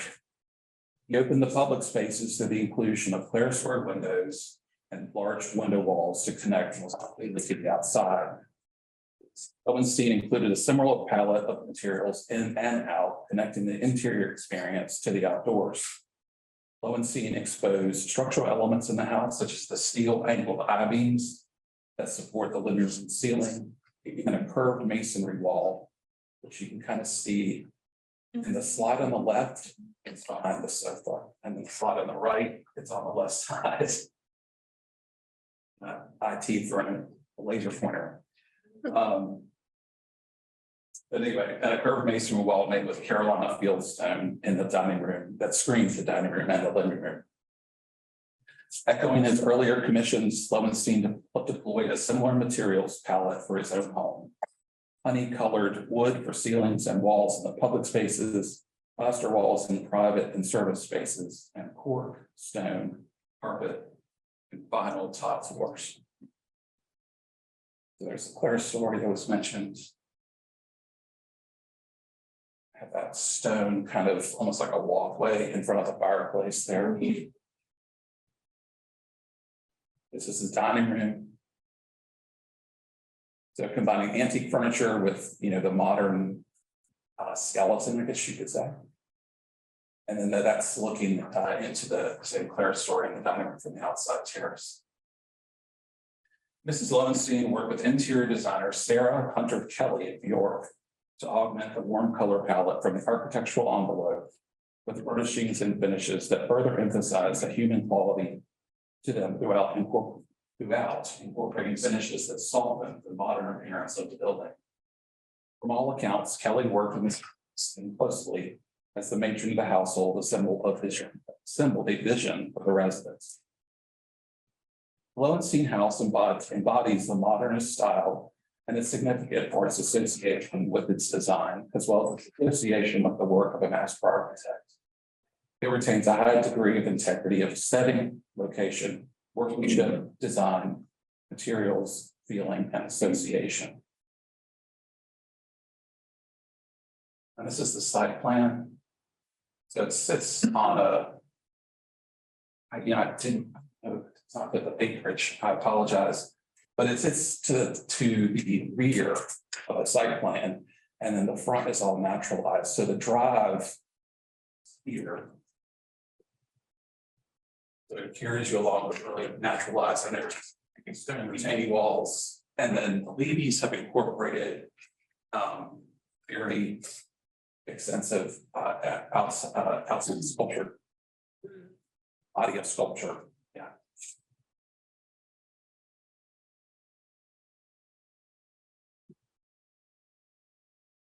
But this is where Lowenstein kind of separated the public from the private spaces, like all of the bedrooms, all the baths are on one end of the house, whereas the public spaces and places to entertain guests and whatnot, they're on the other side. And then you can kind of see, just to kind of give you some perspective.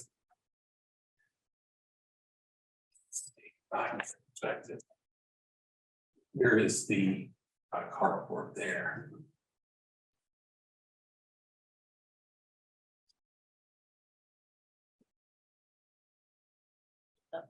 This is Lowenstein on the left, obviously.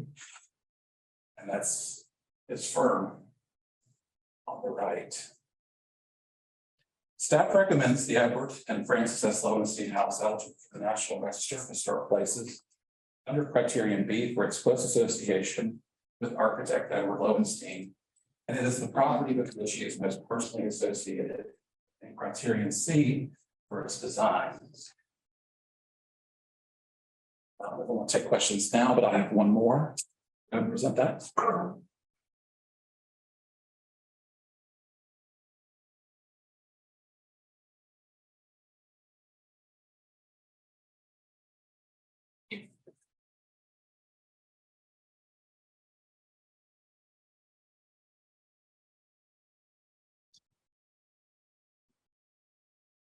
On the staff agenda, or on the agenda, it has new study list applications for Orange County. The applicant pulled the Jonesboro Missionary Baptist Church application at the last minute. So we won't be hearing about that today. This is the Ridge Road School in Orange County, located in north central Orange County. And in Death's honor, we have a soil map on the right. And Orange County, of course, is there on the left map in red. This is the proposed study list boundary for the school.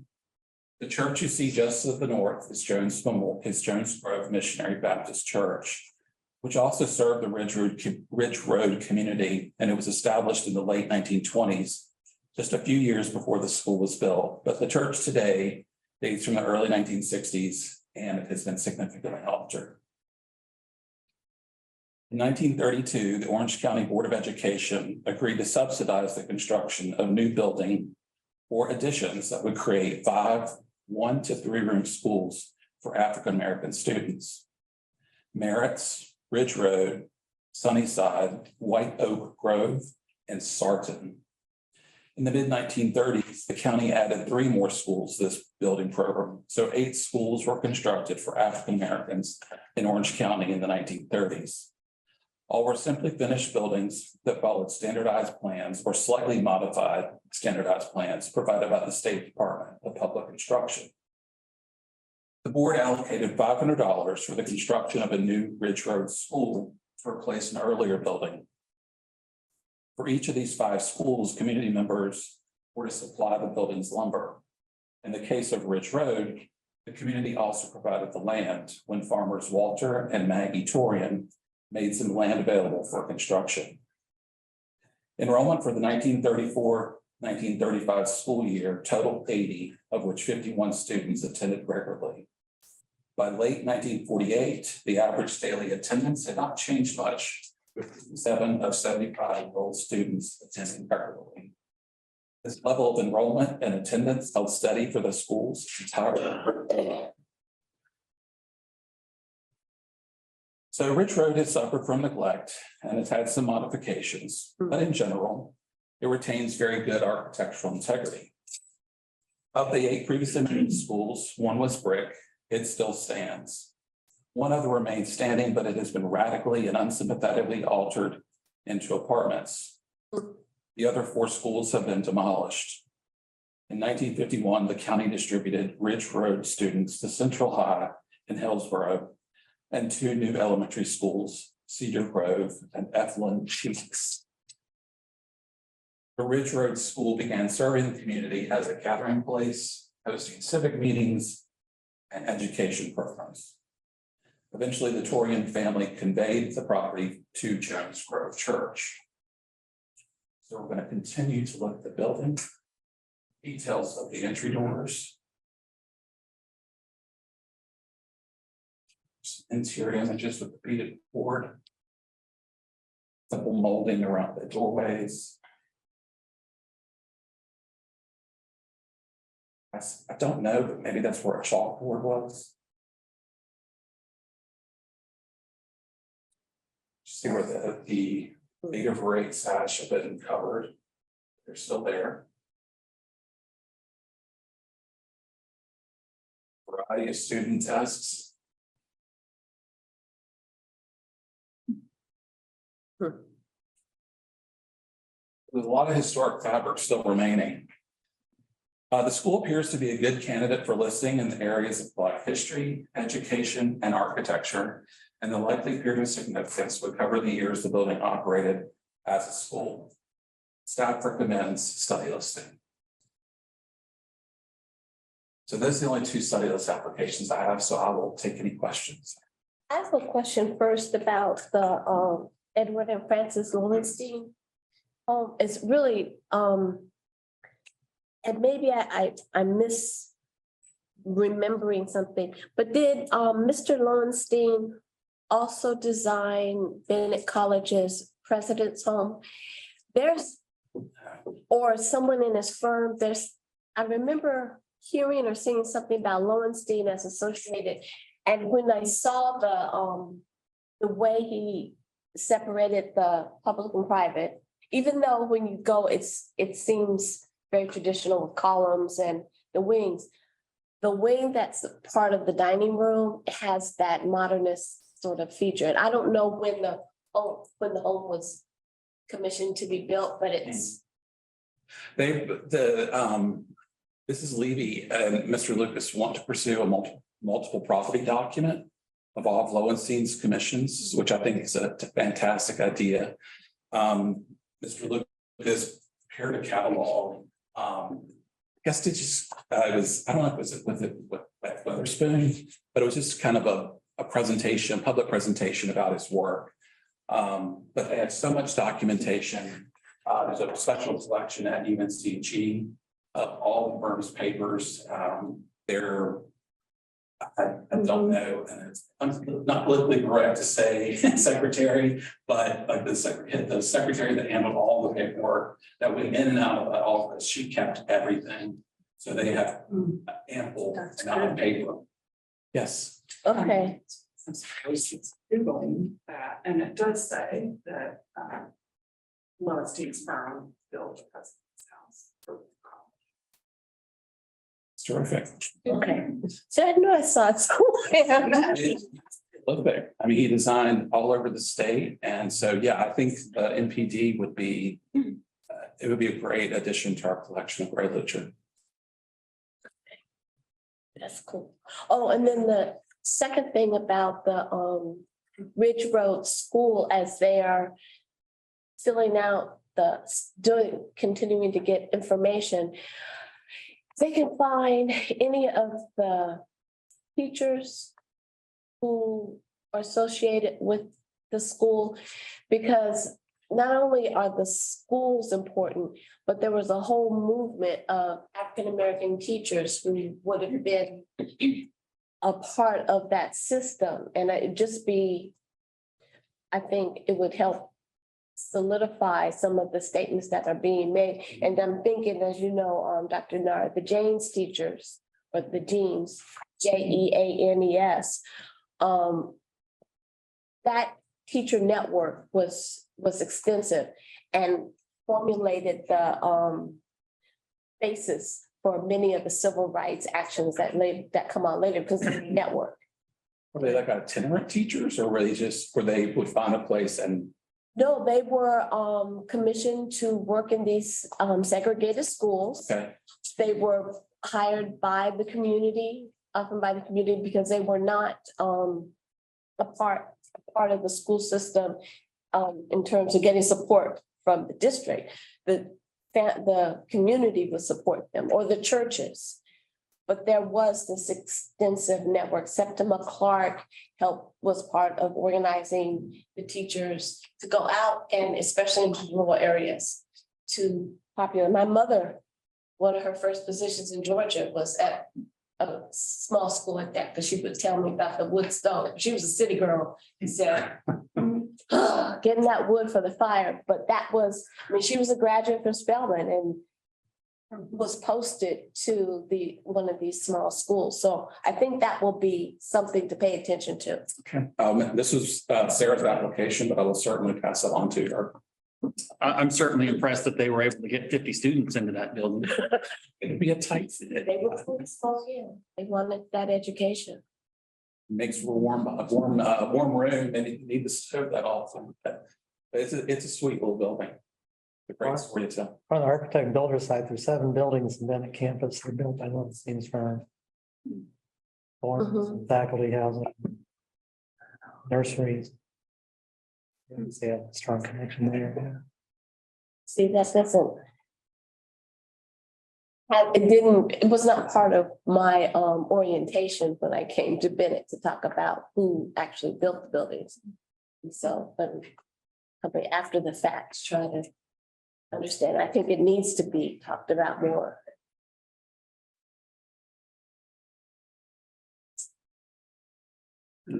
That's all I have for the central and southeastern region.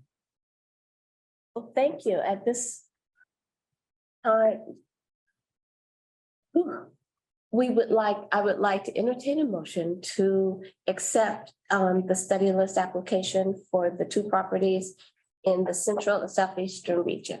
So moved. Second. Moved and second. All in favor, say aye. Aye. All opposed? Any abstentions? Thank you much. Thank you, Jeff. Awesome.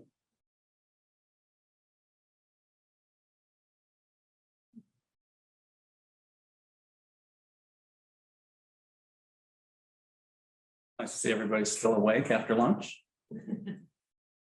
Coffee helps. Yes, As does the air conditioning. Oh, yes. All right, so we have one study list application from the east, the Adam B. Etheridge House, which is also known as the Augustus Etheridge House. And the property is located on Roanoke Island and is situated northwest of the town of Manio. House sits on a 5.09 acre parcel that is surrounded by modern residential development. And as you can see from this 1947 aerial, the house was once the center of a much larger farm that in 1860 actually encompassed about 125 acres. This application was submitted on behalf of the Outer Banks conservationists who own the property, and they wish to have it placed on the study list and eventually listed in the National Register. And in the application, they say due to the increasing scarcity of intact 19th century farmhouses on Roanoke Island, and they also have concerns about the Dare County Airport's interest in expanding the airport property. And as you can see, the airport lies directly to the south. So the airport actually owns an adjacent parcel. So the airport owns all of this and all of that.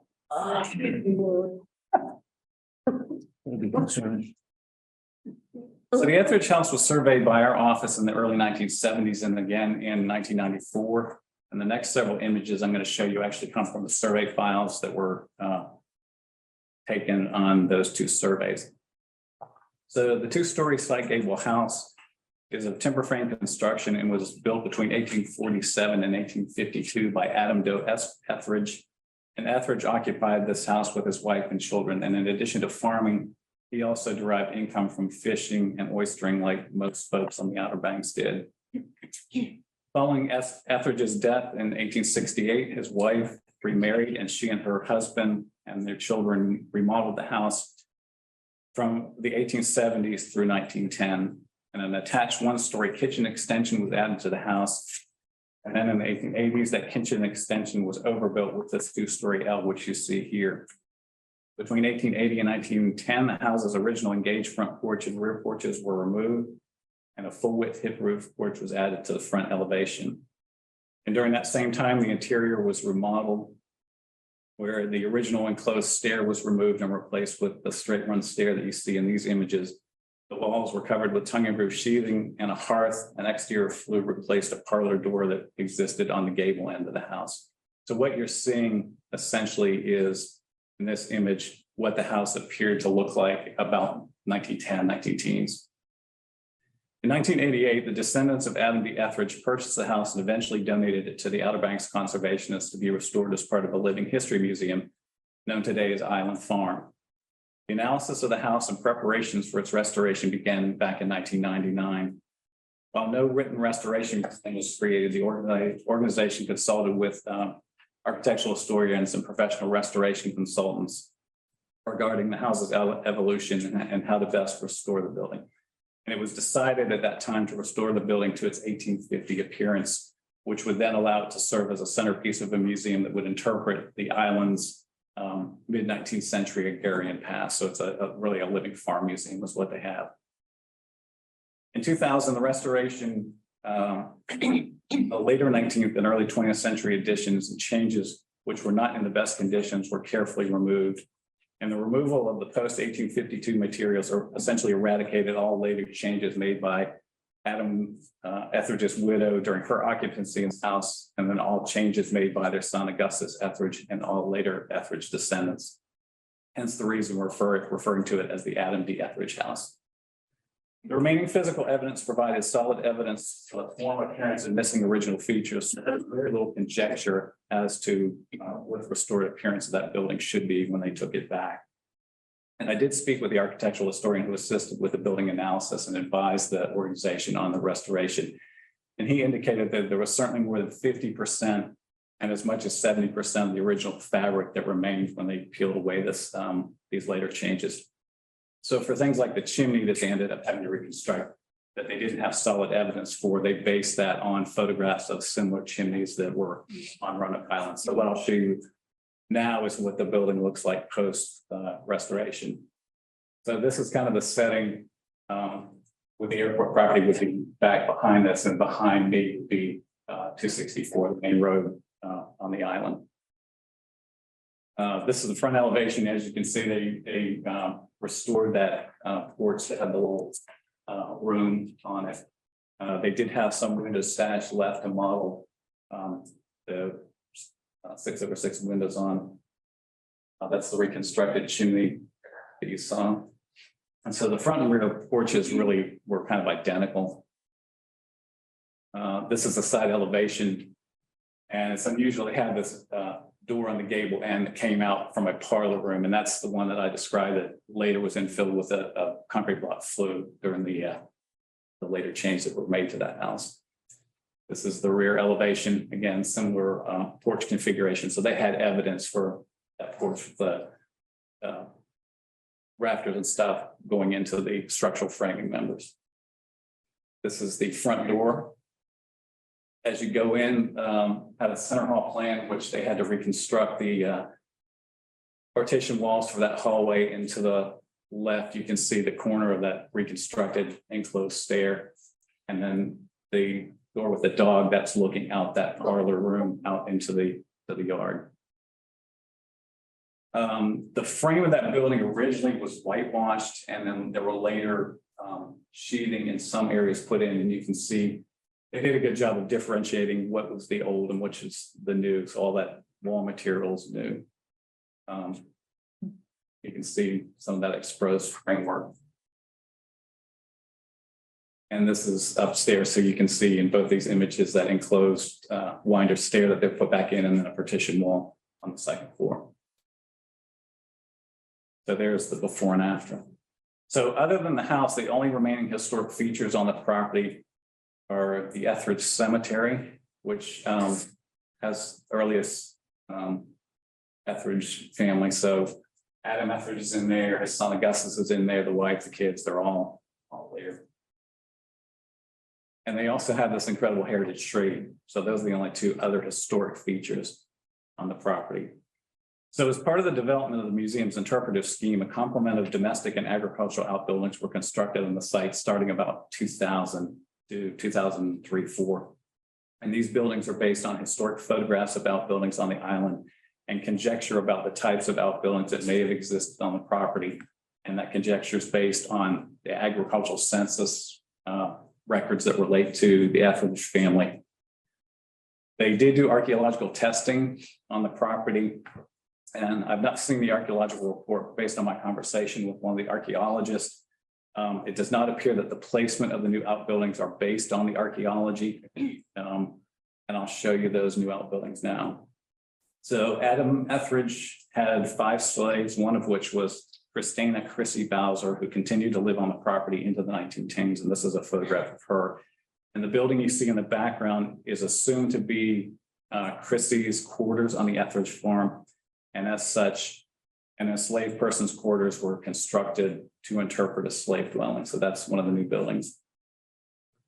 Other domestic buildings that were constructed include this detached kitchen, a smokehouse, a privy, and the stilted dairy, which we see quite a few of in the east. There's a woodshed, which is at the center of that image there, so it gives you a little bit of the setting. To interpret the agricultural component of the site, this 19th century double crib lawn barn was dismantled and moved to this site from Johnston County and reassembled. And I don't know if there's any type of precedent for this type of barn on Roanoke Island, but it's an old barn that's came a long way to the beach. Other agricultural outbuildings that were constructed include a combination shed, chicken house, and a corn crib. And although it's not known if there was a blacksmith shop that existed on the site, one was constructed for interpretation. Associated with the site are various types of period style fencing that were erected to enclose newly garden plots and livestock pastures for the museum's interpretive gardens and animals. And then lastly, this visitor center and a parking lot were constructed at the north end of the property, and the visitor center and the parking lot are not readily visible from the house. So here's a plan of the property with the house being number 1. This is that visitor center and parking lot. These are all the new buildings. That's the cemetery, that's the heritage tree, and that's the Johnston County barn that came in to the site. So that's and what you see, and then that you see Highway 264 there to the north. As far as comparable properties, there are 2 other pre-1852 story houses on Roanoke Island. Although both are nearly 50 years older than the Etheridge house, they're essentially the same form of house. The first is the Doheyman Drinkwater House, which is known as Drinkwater's Folly. And this is shown as the dark structure in the foreground. Those houses aren't connected. It's just, you could only find one image of this from Google Street View. This building was constructed in 1805 and retains nearly all of its transitional Georgian federal interior woodwork, mantels, doors, plaster, vertical board walls, and enclosed stair. And at some point, a first floor partition wall in this building was removed, changing the original center hall plan to a hall parlor plan, and the front porch was enclosed. And you see that here. This house was actually relocated in 1940 to make way for the construction of the Elizabethan gardens that were designed to entertain Queen Elizabeth I during her reign, and as a living memorial to Sir Walter Raleigh's Lost Colony folks. Second comparable is a property known as Meekins Anchorage, and this is also known as the Esther Meekins House, which was also constructed about 1805. And this timber frame house was added on to or altered in the 1850s, 1880s, 1930s, 1950s, and 1990s, and still owned by the same family who's owned it forever, and they've kind of it grew over time. So the original form of this house, you can see at the top of the screen, remains intact, and there's some original beaded weatherboard siding and window surrounds that survive. The late 20th century alterations have resulted in the removal of interior stairs, a lot of the interior walls, and much of the earlier finishes. And the rear and one side elevation is totally obscured by later additions. So getting back to the Etheridge house, here was the before and after. As I mentioned earlier, one of the reasons for the submittal of this application is the owner's concerned about the adjacent airport property that's located to the south of their parcel. And you can see the airport property is outlined in red, and the blue property is what we all are considering today for the Etheridge house. Our environmental review and National Register and Office of State Archaeology staff are currently reviewing a Section 106 project for tree removal and pruning that's being proposed by the airport authority in the areas shown in yellow. So what they want to do is they want to either remove the trees or cut the trees in that area to below 30 feet so that they're not an obstruction to the approach for runway 23 that you see at the left side of the screen. So when the airport acquired that property, a permanent restrictive covenant was placed on the property that stipulated a 50-foot wide vegetative buffer along the northwest corner of the property that would be maintained in its natural state. And that buffer is shown here in yellow. And the Outer Banks conservationists have the right to maintain and supplement that vegetative buffer so long as the plantings do not exceed that 30-foot height for obstructing aircraft. And this bit of information is only to provide you with some context in the relationship between those two properties. So keep in mind that what you're voting on today is whether you believe the Etheridge house has a level of significance and integrity that would warrant its placement on the study list and eventual nomination. Now, as a staff, we struggled with this property when we were first saw the study list application. And our concerns were with the amount of replacement material, the loss of all post-1852 historic material, which represented the property's evolution over time and really made up a large part of the property's history. We were concerned that the property's setting was primarily composed of conjectural outbuildings and a historic barn that was relocated from Johnston County. And the staff consensus is that we do not feel that property is eligible for listing in the National Register for the reasons that I just described. However, because we rarely see any kind of big reconstruction like this for a property that's really gone under essentially undergone an academic restoration where it was subject to pretty extensive intervention. We showed this to our National Register reviewer at the National Park Service for his take on the eligibility. And he felt that it could be possible for the property to be listed under National Register Criterion C if an argument was made with the following parameters. And what he recommended is that the nomination would have to go into a lot of detail about the evidence that was used as the basis for the restoration, as well as the methodology used in reaching the decision regarding the choices that they made. Second, that there would need to be a detailed description of the house and that the nomination concentrates on the house under Criterion C. Third, he recommends that the entire parcel be included in the National Register boundary as it's a remnant of that larger Etheridge farm, that 125 acres that recommended. He recommended that all other buildings on the property should be considered to be non-contributing and they should not be considered as reconstructions under National Register Criteria Consideration E for reconstructed properties. He felt that while the buildings are not historic, those outbuildings do add to a sense of time and place for the house itself. And what they would need to justify is that those outbuildings are typical of early to mid 19th century farmstead buildings that were found on Roanoke Island or in the region. So there'd have to be research into that. He felt that the later burials in the cemetery were not problematic, as the cemetery does have a direct tie to that house. And then he said, well, as we know, rarity does not equate to significance. He indicated that the nomination must address that this is one of the few remaining examples of this house type on the island, and that the nomination preparer would need to look at other remaining examples, two of which I showed you. I don't know if there's more out there, and provide an in-depth discussion as to whether this was a popular house form for the island. So he indicated to me that there are examples of nominations that he seemed to recall for restored properties that have come out of Virginia.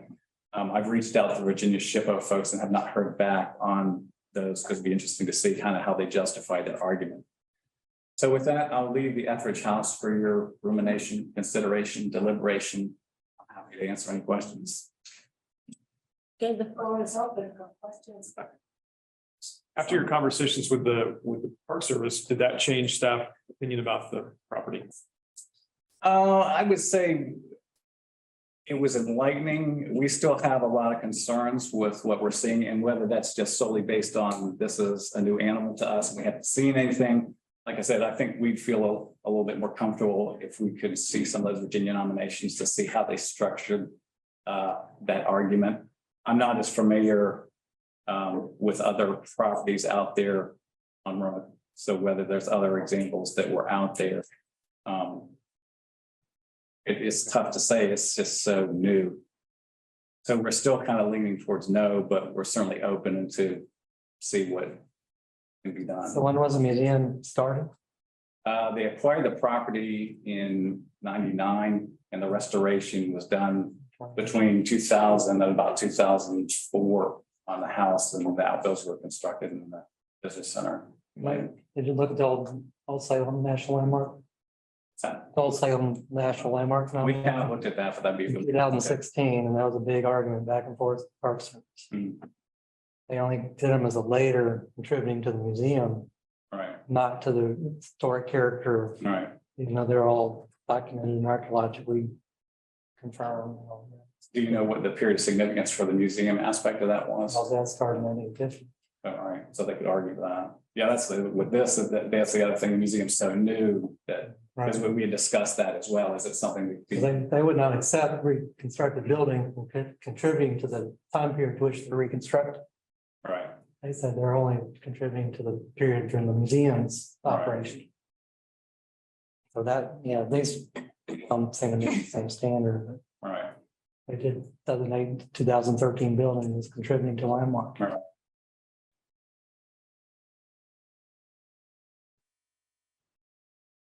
Dr. Norman? You have not yet received the external information that you saw. No, sir. correct? So if, and you have some strong reservations about going forward with this at this point. So if we decided to vote no on it at this point, could he come back to us at some later point? Maybe after you receive that information that could persuade you to bring it back to the study list? But we're always open to reconsidering properties in light of new information. The other option is that y'all defer it till we do get that information, and then we visit it in a future meeting. Sounds that's how I was leaning, that we might need to defer to give you all ample time to review. Some externally, and especially since this is a kind of new situation to be in, I think it's not gonna be I think this is the harbinger of what's coming, what will be coming as we experience growth in these areas and expansion, various kinds of expansions. And so I think that is something for us to consider. The organization's pretty commended because they did do a very thorough job investigating. So the folks that they had working with them are people we've worked with for years, for architectural historians, and the restoration contractor is one that we worked with for years. So they'd had there was a little conjecture as to what they put back. It's just. Is one of the questions we're posing to the Virginia SHPO, our counterparts, is this similar enough to Montpelier? Because Montpelier was edited. It was highly edited. Highly edited to bring it back to Madison's time, which I see kind of a parallel here. Right. So I don't know if that's one of the questions We didn't- posed to Virginia. And we didn't specifically say Montpelier, because, you know, when I I'm just talked to saying, them, is that there are other nations out there. just for the committee, I think to the best of my knowledge, Montpelier remains a National Historic Landmark, which is another level beyond what we're talking about here. So to me, that would be something to investigate further as well. Restoration will set the standard. Exactly. Yeah. Right. At this time. That's right. It's, right. My That's my concern, question. yeah, because my concern is that there's really little else there from what you're saying to be able to interpret it, that part of Roanoke's history. So, The buildings out there that are subject to a lot of storms and weather, so it's, you know. yeah, that's the other aspect. Frankly, I'm surprised the heritage code is still there, given the climatological history of this. mhm.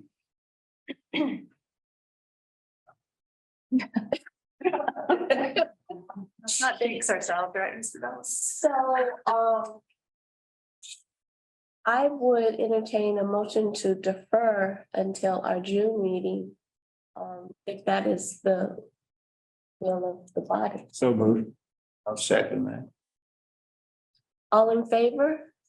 Aye. All opposed? Any abstentions? So thank you. Thank you. And I know it means a little extra work for A y'all, little bit long-winded, but. No, that's good. but It's no. it's we always appreciate nice to have a little challenge to do some mental gymnastics. it. Yes.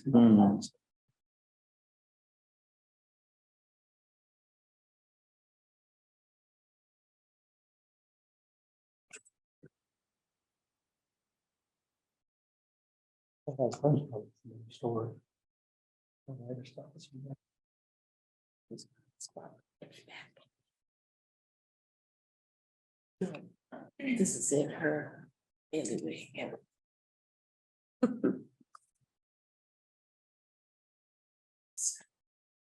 For our last two agenda items. Going to start with the William H. Billings House in rural Allegheny County. It's near, there may not be a post office in Piney Creek anymore, but historically, there was a little post office in this corner of northwest Allegheny County.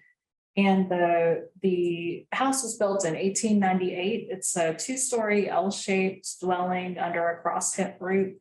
And as you can see, it has this really notable and prominent full height gable porch. Borrowed some recent photographs from the MLS so that you can see what the property looks like from a drone. And then also so you can see, well, hold on, I'll get right back to that. This is the location of Allegheny County, of course, in the state, and this house is just a few miles from the Virginia line. In fact, I had to drive up into Virginia to turn the car around to get back down and headed home. And then there's those other realtor photos I was looking for. So you can see that the house is, it's really out there. It's on this beautiful rolling plateau within the Appalachian Mountains. And it sits in the bend of this long dirt road that's a good distance from any paved highway. So we first surveyed this house in 1976 during a reconnaissance survey of the New River Valley, which covers both Ashe and Allegheny counties. The house has not changed on the exterior or the interior since it was surveyed in 76. And at the conclusion of that survey, David Ford Hood wrote that the Billings House is particularly representative of the architectural character of domestic building in the New River Valley at the turn of the 20th century, exhibiting the building form and ornamental woodwork used at a time when changes in farming technology and increased access to distant markets via new railroad lines had brought about unprecedented prosperity among the local agriculturalists. And so we've essentially moved from a time where the New River Valley was so isolated that the majority of folks were still living in log houses, some of which would have been sited. We've moved from that into this new era of a more nationally popular, recognizable style, with, of course, the big caveat that nationally popular as coming about 25 years late to the New River Valley. The house was constructed by William Horace or Horatio. The historic documents differ on his middle name. He was one of the richest farmers in the New River Valley because he owned at least 1,200 acres of land, including the 8 acres that's still associated with the house. But really what he had primarily made his money doing is as early as 1888, he had permission from our state treasury department to market as medicine a high-proof liquor supplemented with wild cherry, mahogany, and dogwood barks. And he called this concoction Billings Bitters. And so on this property, there were 2 barns, one where he distilled the liquor, one where he processed it and bottled it with dogwood and other barks that he grew on the property here in Allegheny County. By 1903, the primary ingredient was no longer liquor, it was vinegar, but of course, vinegar is just deteriorated liquor. So he was still, he was still making the whole thing on the property. He's just letting his corn mass linger a little longer on the property. Send it out to market. So he also had he's a very colorful character. He was in legal trouble most of his life. He lived to be almost 100. And he apparently had a real issue with authority and had not paid his taxes in many, many years. So the house was immediately seized by the county when he died, but his children were able to buy it back for back taxes. So this house continued in the family with that little hiccup for many more years and is only recently sold out of the family. The primary changes to the house since it was constructed in 1898 are the enclosure of a rear L-shaped porch, which you can see here, and then also a concrete block stucco addition to the opposite side of the house, which contains the kitchen. And both of these additions occurred around the middle of the 20th century, particularly when the family got tired of using the exterior summer kitchen.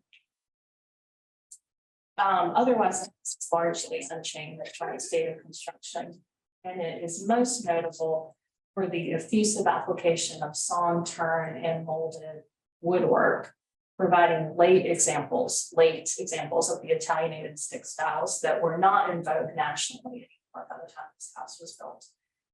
A lot of the ornamentation is stuff that you might see many places in North Carolina at a particular time. But one thing I found really interesting was, if you can see that, it's almost like a little medallion block that looks like a spider's web. That really is what it looks like in person. It's not just, your brain trying to interpret that. It really does look like a spider's web. And I have not seen that elsewhere. So I thought that was particularly interesting. Let's see. And then of course, on the interior, this frieze panel is really, your showstopper as you come in the front door. But there's also good mantles, newel posts, all kinds of woodwork throughout the house. You've got your diagonal beaded wainscoting and chair rail, and then the flush board walls and ceilings throughout, and good original flooring throughout. So staff recommends placing the William H. Billings House on the study list for its potential eligibility under criterion C as an excellent and intact example of the turn of the 20th century residential architecture in the New River Valley of North Carolina. My second property is Big Ivy Church, again, extremely rural property. I took the Blue Ridge Parkway out to get to it at peak leaf week for 3,500 feet. So it was great timing as far as I was concerned. There's Wilkes County, just south of Allegheny County, and the little star is indicating that, that this church is in the northwest corner, right at the conjunction of Watauga and Ash. And the boundary here from east to west showing the Blue Ridge Parkway, and then the red star showing you where the church is located. Very mountainous terrain, very remote, location, only dirt roads to get there. There's one of them with a determined eligible pony, Pratt Pony Trust, bridge that, that is here because the roads were realigned in 1926, 1927 in this part of Wilkes County. And so the church we're looking at today is actually the third church that belongs to this congregation. And it was the one they built on a slightly different site because in 1926, the roads were probably really created for the most part, the first time that they had been under state control and maintenance. And so the location of the congregation shifted into this building.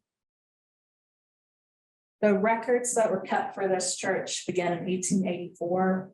There was an original log building and then there was a frame building. They were both struck by lightning. It's out here on the ridge of the mountain. Both buildings were struck by lightning and burned. And so the church was moved, the location of the church was moved, as I said, in 1926 and was completed in 1927 by members of the Miller, Bashirs, Blackburn, McGuire, Phillips, Parsons, Ashley, Cardwell, Walsh, Spears, Shun, and Walker families. And it was the main facility for worship for this community called Big Ivy. The community was comprised of families that lived on small self-sustaining farms. There was challenging terrain and a distance to any large market, so that they were really practicing subsistence agriculture, sustaining families in the absence of really being able to take a product anywhere else for sale. The economic depression of the 1930s and then the widespread social changes that were accelerated by World War II contributed to the steady depopulation of this community.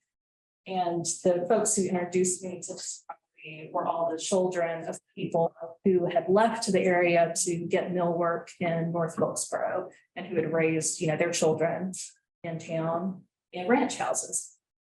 And North Wilkesboro would be about 20 miles away from here on the modern road. So I'm not sure how long it would have taken or how the roads were looking exactly when Big Ivy depopulated. So the last church service was held on October the 6th, 1951. At that time, Odell Bashirs was acting as the church clerk for about 4 or 5 people who were still attending services. And Mr. Bashirs ended up being the last person who lived on the mountain, and he got to be very elderly, so he moved to nearby Curlier, which is really a wide spot in the road in this part of the county in the early 1950s. This church and a school that's no longer standing were at the heart of the mountain community. The one-room school was sold by the Board of Education when there were no children left to attend it, and it was dismantled. And the materials were taken down the mountain and used to construct some buildings near Wilkesboro in the 1950s. The church sat vacant for roughly 40 years until the late 1980s, when descendants of the Big Ivy community began holding an annual family reunion and a homecoming service on the second Sunday in September. And they continue to do that every year, with the exception of the first COVID year. They did not meet. But about 75 to 100 people attend every year. This picnic shelter was constructed in 1988 when they started having homecoming, and folks who have children, descended from this community often like to use the church as a wedding venue as well. The church and also on the site, there are 2 former privies, now pit toilets, that support the annual homecoming meeting. The church has a simple front gable form with a pyramidal roofed belfry, and its interior is finished in a manner that reflects its construction by farmers who were donating their precious spare time rather than specialized builders or carpenters. The interior is clad in beaded siding, and the church has a sloped ceiling with a 3-sided apse to the rear of the pulpit. On the exterior, vinyl siding was installed in 1993, and the wood windows of the church have been replaced with vinyl sash. That happened in 2003. They do have the correct 2/2 sash pattern, but they are the vinyl material now. So because of the impact that these replacement materials have had on the integrity of a very simple building, we do not recommend placing Big Ivy Church on the study list using a criterion C argument. However, we again consulted with Jim Gabbard at the National Park Service following our staff review meeting. And he suggested a path forward under criterion A for social history. So our recommendation today is to place Big Ivy Church on the study list due to its potential eligibility as a property that is best able to represent an isolated agricultural community that dispersed following World War II. Those are my presentations. Thank you. Are there any questions? We know if the window size has changed at all? I don't think so. On the interior, it's the trim molding is as it should be. And also the windows, again, because these were not buildings tradespeople. Windows are very good. Everything is just a little bit homemade. Is the wood siding intact under the vinyl? That I do not know for sure, but they indicated that it should be there. The folks I met with. I'm not sure that folks I met with were personally responsible for the vinyl application.